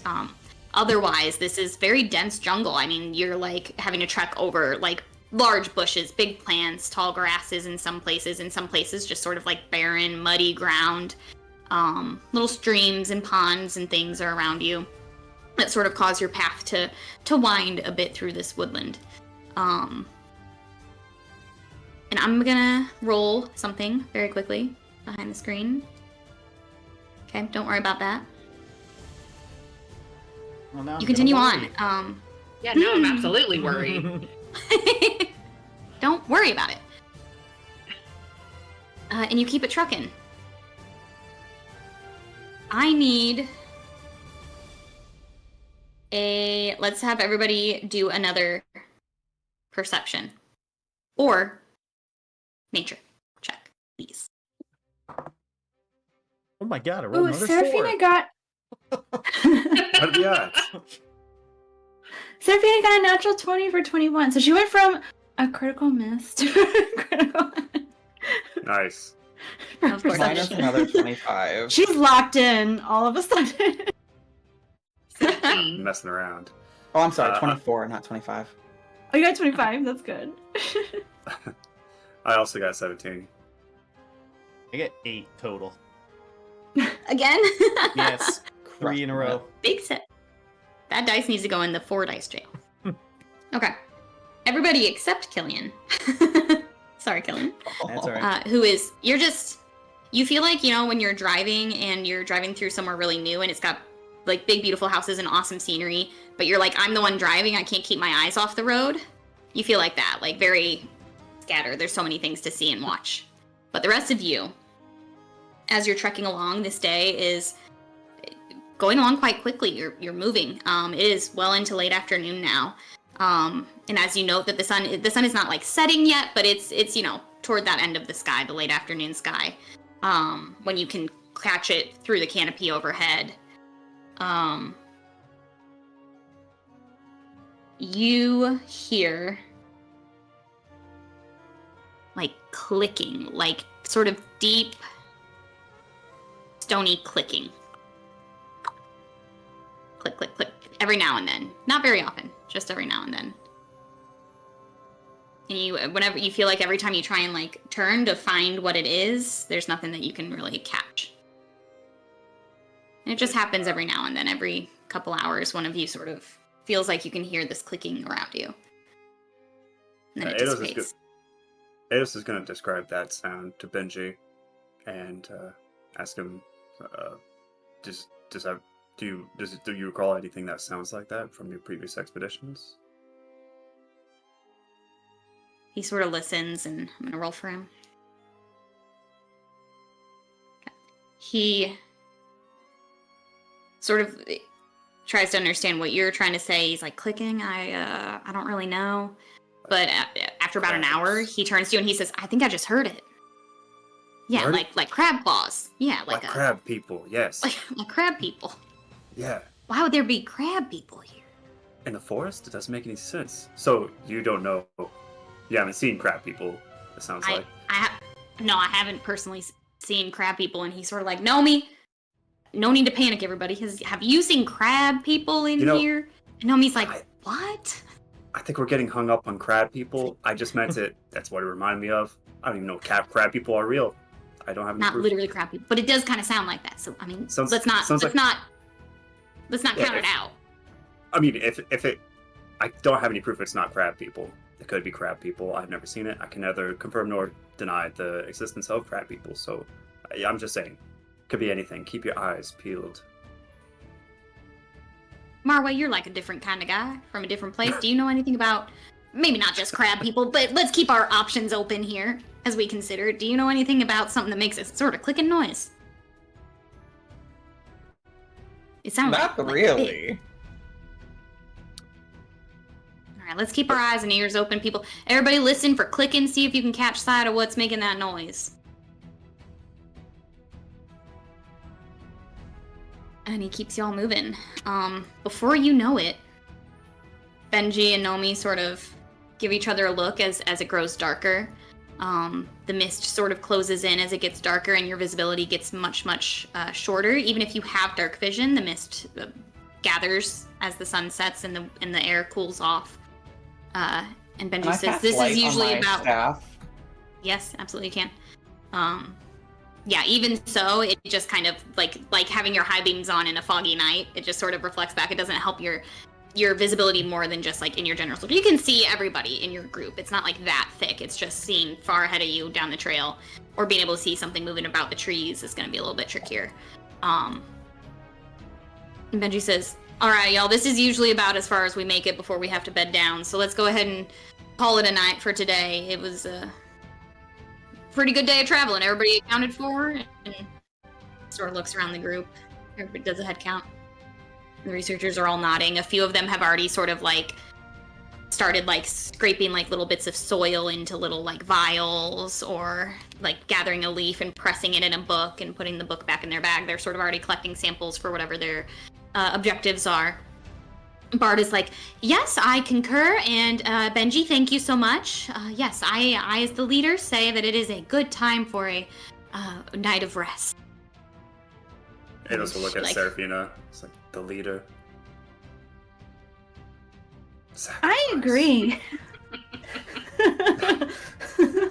Thank you, Miss Blackthorn. She just like finds a log and sits on it and like looks around expectantly for someone to set up a tent for her. Seraphina does the same, but looks like starts. Dion. It'll actually happen like for her. tied to each other with only 2 I was feet gonna of say, distance yes. between So- everyone. So before everybody starts, like people are sort of like trying to set up different tents and stuff and being like, this isn't gonna work. Benji and Nomi like sort of like pull you on and they're like, so should we didn't talk about nap time. Should we untie everybody? Maybe we stay up, like maybe we do like a watch. We let people get untied and sleep in their tents and we just keep a couple people on night watch. like more than one so that we can watch each other as we do night watch kind of thing. Night watch should be tied to each other. The ones that That's a are good awake. idea. That's a good idea. Nomi says, I vote Maraway and Benji take the first watch, and we should absolutely keep them tied together. So you two don't untie. The rest of us will. She goes and starts untying Seraphina. Bula's like not real happy about Marway being tied to somebody else. Like she gets it, she's seen the flirting, but like she's real skeptical about it. It's hard to let go. Benji's like, well, I mean, it is what it is. Let's go ahead and let's just get it done. Well, we can take the first watch. That's fine. And who wants to take second watch?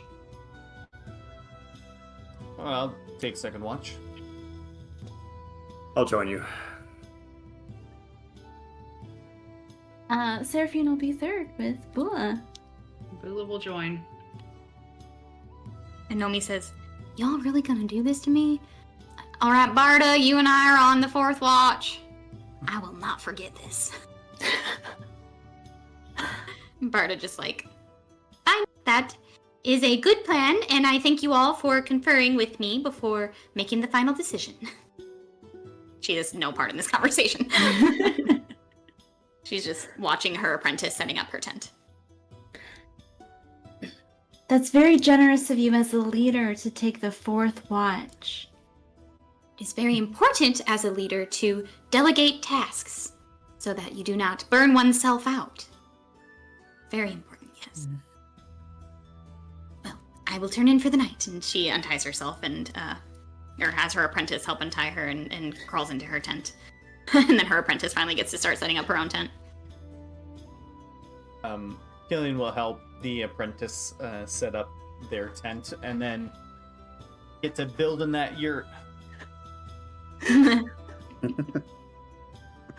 Excellent. I'm glad the yurt came. I was watching how many heavy things we brought, but the yurt was a necessity. I would not have let you all survive this without it. Just in the bag of holding. Okay. Right? It's just like tucked in there. Yeah. Slat by slat. Okay.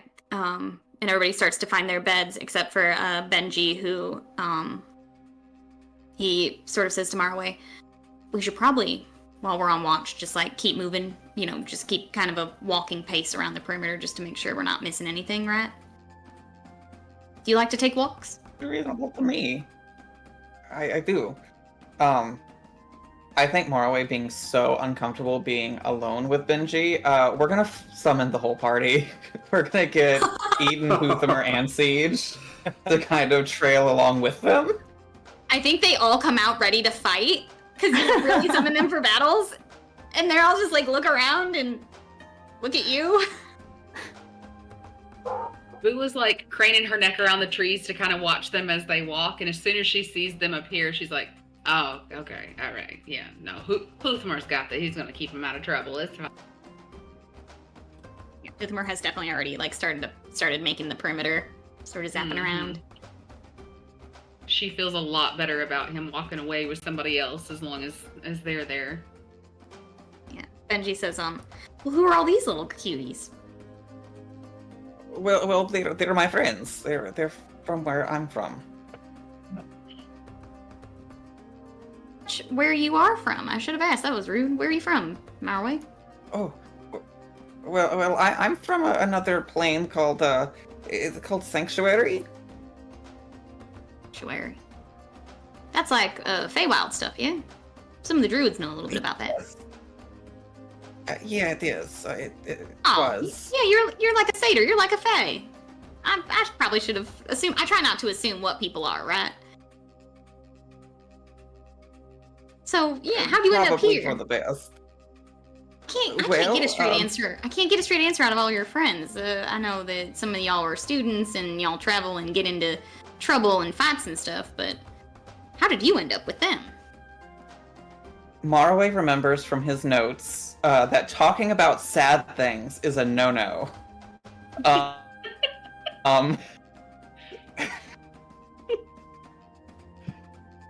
Well, I had to leave my home, but not for sad reasons.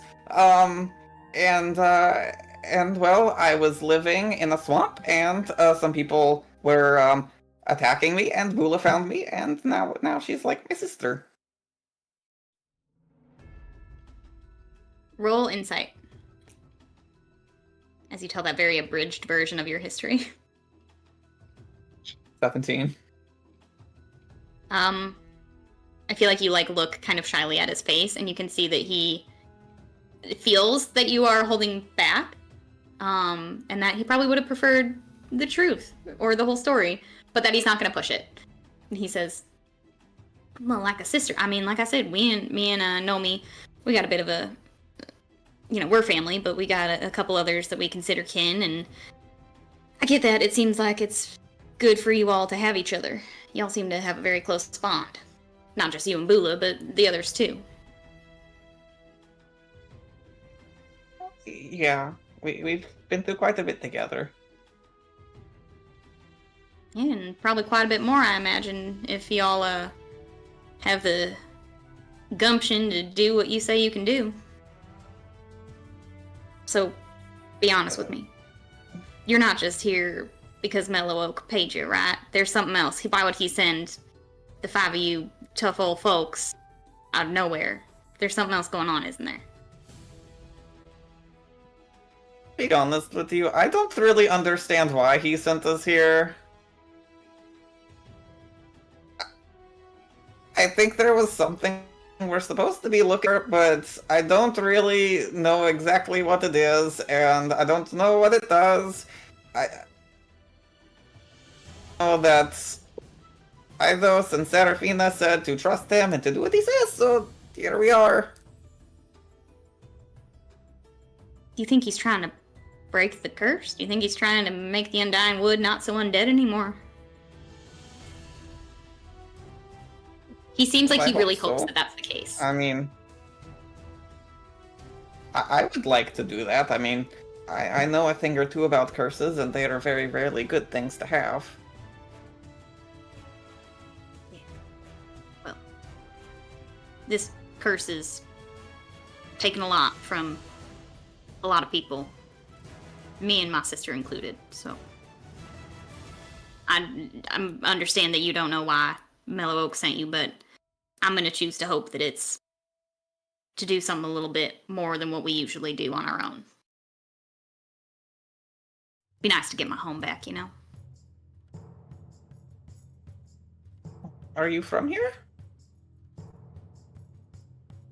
Sorta. We're from the sort of southwest part of the peninsula.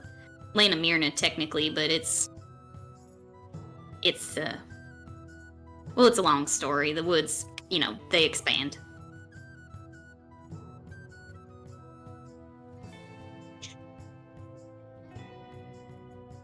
How old were you when the curse happened? True, I wasn't even 24 yet. Vera's Rash, it's a good enough home. The Druids took us in. They've been kind enough. We found work. We made a life. That was a long, long time ago. We're a bit long-lived, me and my sister. So I I know always that just hope that feeling. something might change, I would like to hope that curses can be broken and homes can be taken back.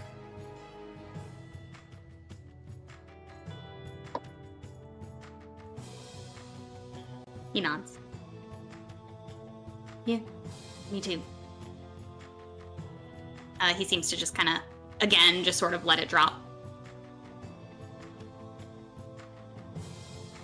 Well, anyway, you got actual family out there.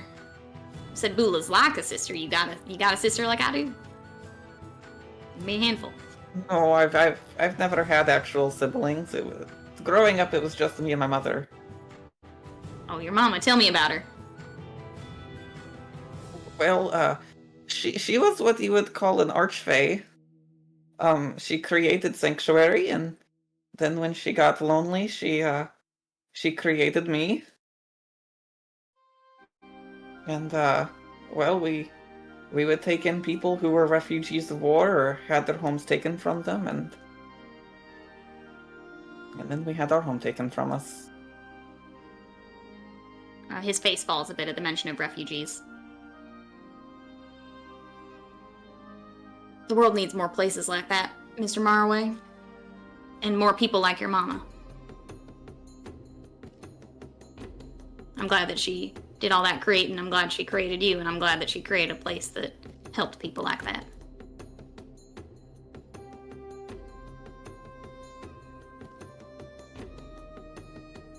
Anyway, we need to keep an eye out. And kind of like turns away and like as you walk, the perimeter is scanning the woods a little bit more introspectively, a little bit more quietly now. Sorry, I think I touched on a nerve there. Oh, no, it's I didn't mean fine. to. I didn't mean to pry. It's no issue. I'm not really one to hide where I'm from or who I am. It's hard to see people that Sanctuary should have been there for.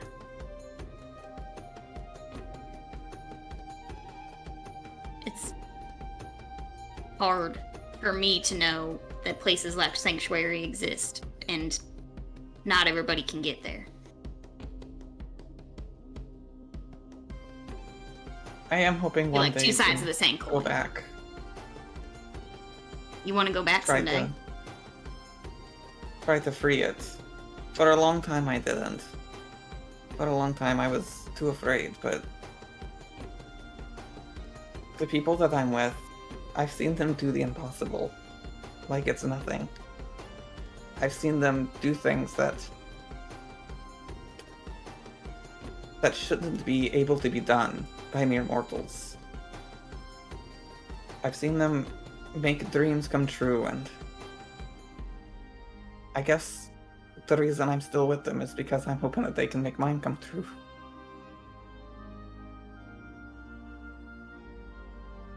Well, then I think I'm lucky that y'all came here.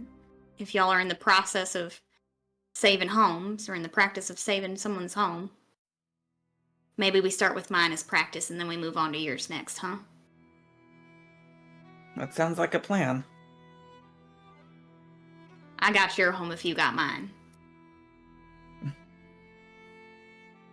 Puts out the one I hand fear that's you. not tied You to say that now until you would see what resides at my home.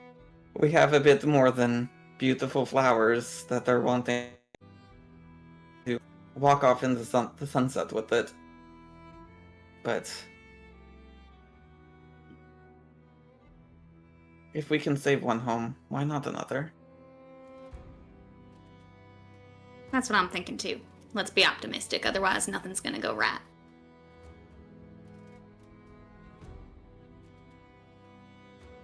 Quietly, once again, he sort of goes back to monitoring the woods.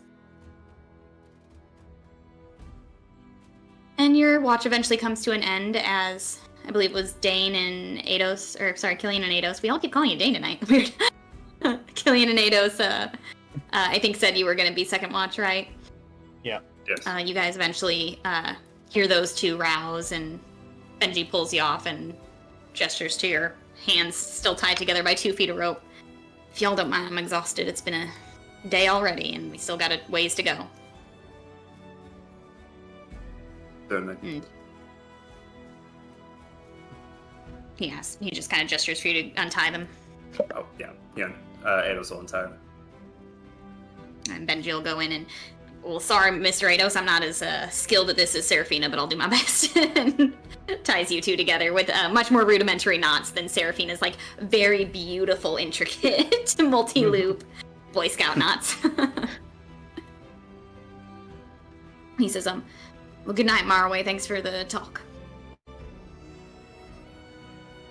I think Maraway is going to give like a very, not quite formal, but respectful like bow. Gives you a little salute. It was quite a pleasure to speak with you. I agree. And he turns in and climbs into his tent that he had set up before.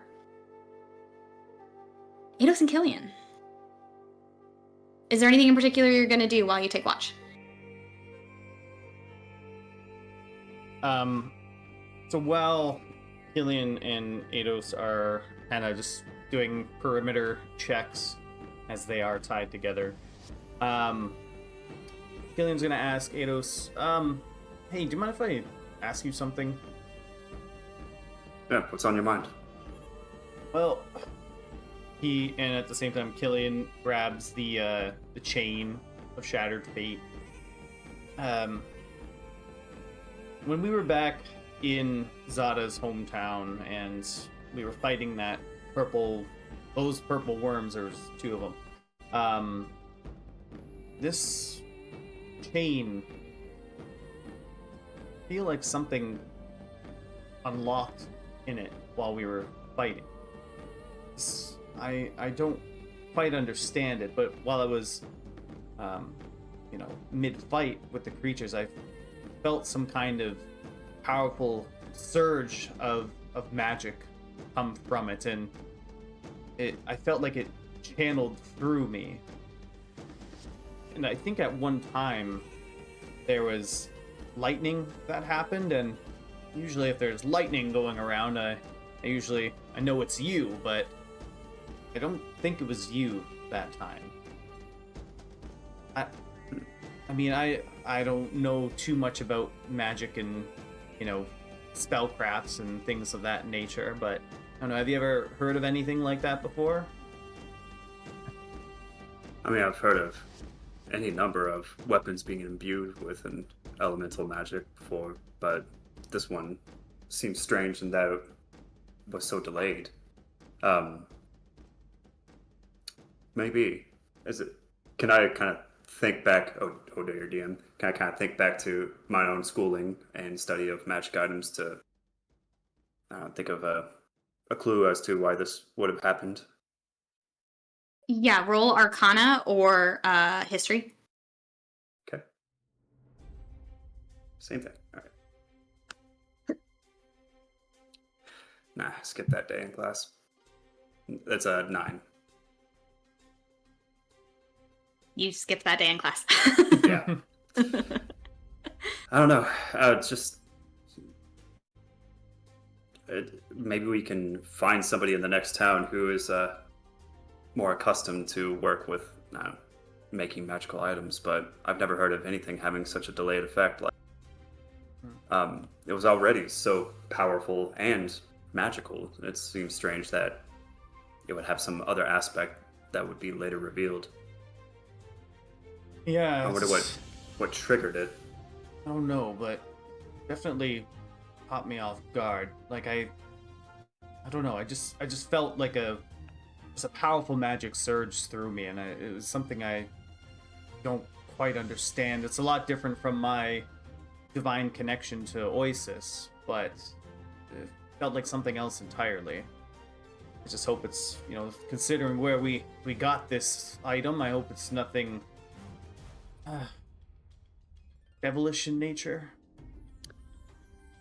I imagine that wouldn't be very good for your brand. Yeah, kind of goes against Yeah. the whole thing I got going on here. Well, what do we know about the chains?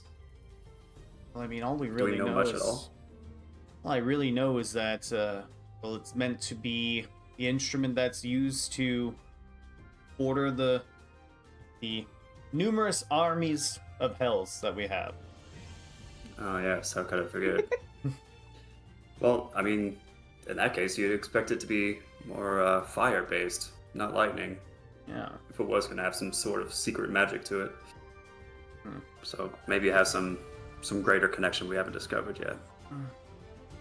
Yeah, I just suppose I'll just have to wield it more and see if this strange surge of power just happens again at some point. Yeah, I suppose we're in the discovery phase now. But be careful with that. If you think it might get you in trouble with your, order or where's Oasis, maybe we should act. It seems like pretty powerful stuff. Another thing I wanted to ask you, a little bit more of a personal level, but Archangel had mentioned that Drow princess had traveled through Provost. No, Yes. I assume, that things are rather tenuous in your hometown. Seeing how everything that transpired there. But any idea why she would go through there? Honestly, no. I don't have a clue. I mean, obviously, being having official business with Teresa wasn't uncommon, but for her to make a house call, so to speak, seemed pretty out of the ordinary. I think that something is happening, and I don't have a clue what it could be, but it's something to keep in mind for if she's moving about, she her power goes with her. And it's something to be afraid of if she is making moves. And I know you're rather reluctant to head back home, but is hearing her traveling through and visiting Provost, given everything that we know, does that lead you to want to go back and investigate to see what happened? No, not at all. I mean, if your hometown, your scary hometown got a little scarier, would you want to go back? It's the last thing I want to do is step foot back into Provost, but I do feel some responsibility to do so. I don't know, just to make sure that the people aren't going to suffer more because of whatever's going on between. But no, going to Provost is the last thing I ever want to do. But even if everything is fine there,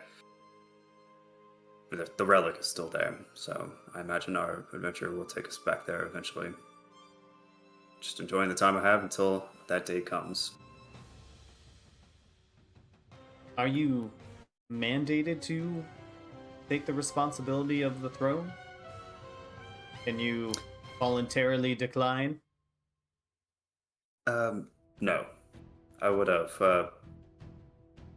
done that, to be honest. Getting rid of all the money and entertainments was pretty hard to do. Yeah, it was absolutely expected and demanded of me that I take brother's position as the heir to the throne after he died. But I said no, in a manner of speaking, and that I didn't speak at all. I just kind of left. So they're probably even more angry about. Yeah, there's nothing is optional in Bravos. Sounds like a fun place. It's great this time of year. Can't wait to show you.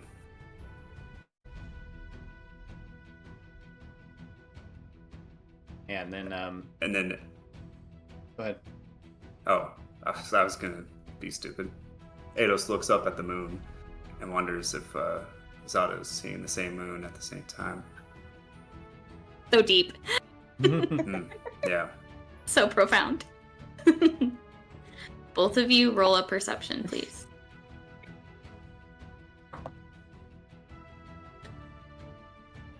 It's not a 4, but it's a 3. Nice. A total of 7. Nope, that's a good conversation we're having. I got a 13. You think you see the cat in the moon, and that's probably a sign that Zata's looking at that moon, just like you are. Wow. Nice. You don't notice something else, but don't worry about that for now.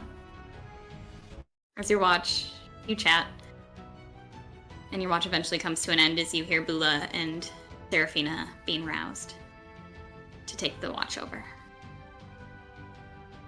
And as Bula gets up and they kind of swap with the two, she kind of groggily, sleepily, she's just waking up. She kind of takes Killian and pushes him towards her tent where she was with Marway, kind of indicating like, I'm gonna need you to watch after him for a minute.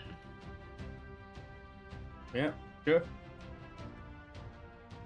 Okay, so Seraphina Marway is will. actively like curled with Sir Lavender, and then you know when like you sleep with like your legs like bent at the knees, and you own a cat, and they have to get right there so you can't move your legs anymore. That's where Eden is. Your back doesn't hurt until the Willy moment they're outstretched there. around the legs. Yeah. Yeah.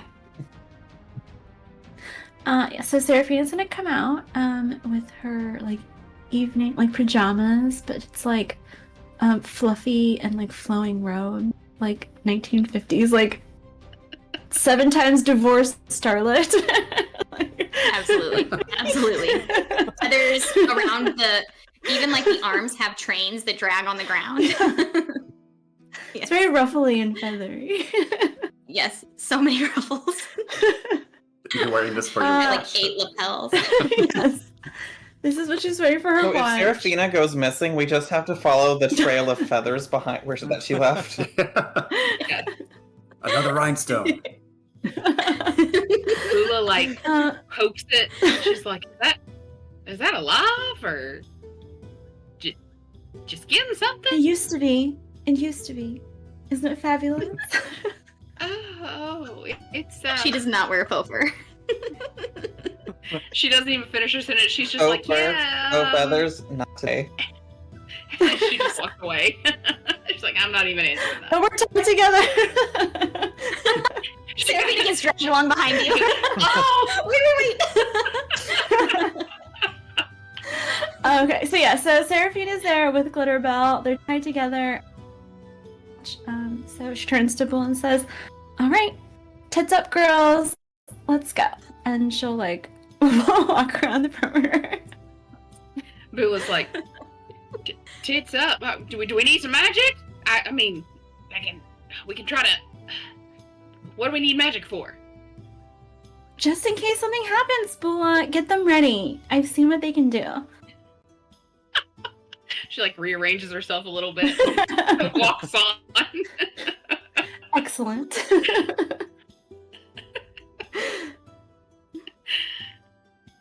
Okay, and you're just doing laps of the perimeter?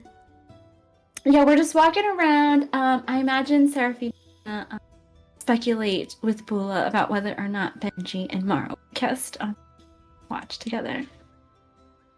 And Bula's like half listening and half like as Seraphina's gesturing with her hands. Her feathers are just like flying about, and she smacked her in the face. She's like, and just like trying to steer clear of the wild feathers. She's just grunting and mumbling the whole time.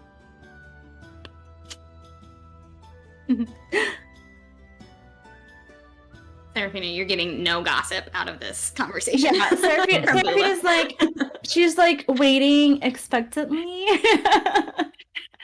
She's like looking But, at Bula, and Bula's like, what? Is there something behind me?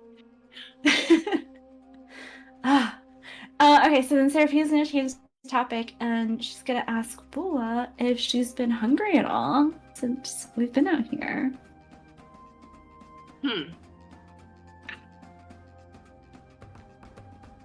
Haven't. I'm not hungry. I haven't been hungry. When was the last time we ate? I don't think It's I had been like supper. a whole day. I didn't have supper or dinner or snacksies. 11Cs? I need food. I haven't had any food. Oh my god. Oh my god. Seraphina's like catching her emotion too. Like she's freaking out. Immediately starts rummaging through her anything that she can get a hold of. She just pulls out this like half of a munched on turkey.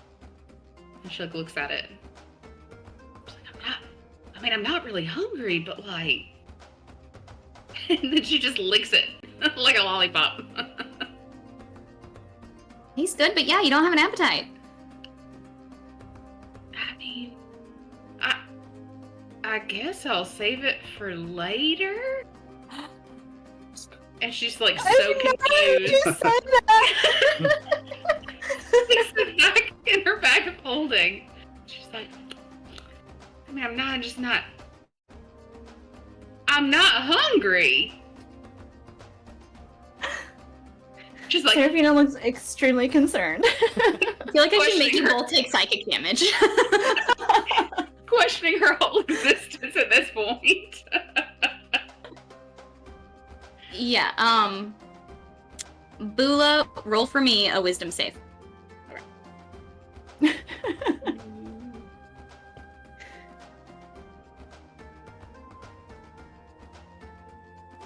Ooh, it's a 19. 19. Mm-hmm. Okay. You are afraid of the woods for the first time. This conversation, this revelation, has you shaken. What kind of place could make me not want food? I love food. True evil. It has to be. Anything that doesn't like food is true evil. I don't know about this. She's just like, all of a sudden on hardcore pins and needles, just every little tiny thing is like, We'll like continue our watch and we're all like huddled together, freaked out, like, very paranoid and anxious. Even Glitterbell's like freaking out. Like between your legs. Tail tucked under her leg. they're like super close and she's like super freaked out, but still super annoyed with the feathers. Yep. And like two people who know they're in a horror movie, you pass your watch relatively. Okay. And eventually you do hear Nomi and then what is his name? Barda both wake up and come out of their tents and go to untie you to take over the watch. Bula's just like, this place is really starting to freak me out. Real creepy in here. Nomi says, we tried to tell you. It's like, it's not scary until it's scary, and it's not scary for the reasons you'd think it would be. It's scary because I don't want food. Oh, yeah, I guess you do eat a lot. Yeah, that's weird. Yep, that's weird. Yeah, I told you. It's weird. But I mean, at least we're not going to starve. So perplexed and just like, you can see the very rusty gears just really trying to turn in there. And she's just like, I don't understand. She kind of like wanders off back to her tent. Okay. I'm going to roll something real fast. No. Okay. Eidos. At some point in the night, you hear low feminine voices. You recognize Nomi and Barda's voices as they sort of are doing their rounds and they're sort of passing nearby your tent. But you also hear like the snoring of Bula in the tent next to yours and the general din of the rainforest as well.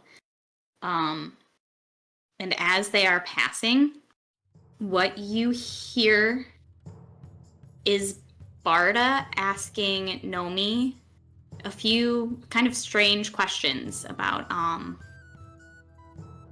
what's deeper?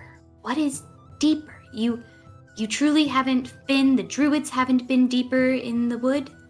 You've never been further than 4 days in? There must be something. You must know something. And Nomi's like, I don't know, lady, I don't know anything. I mean, we've only just barely begun to scratch the surface of what this place is. And she's like, the gods have not sent me here for nothing. And their voices sort of trail off as they walk a little bit further away. And hearing that conversation is where we are going to end tonight's session. So, thank you all so much for watching. Thank you all so much for playing. You're all so cute and wonderful. We will be back next Monday, same time as always, 8 Eastern, 7 Central, which is the real time. We're not even going to talk about West Coast time, because that doesn't exist for us anymore, and it never did in the first place. So come on back. 8 o'clock Eastern, next Monday, every Monday. We love you all. Thanks for watching. Stay safe, stay healthy. Get out there and have some fun. Go play a game. Be yourself. Bye-bye.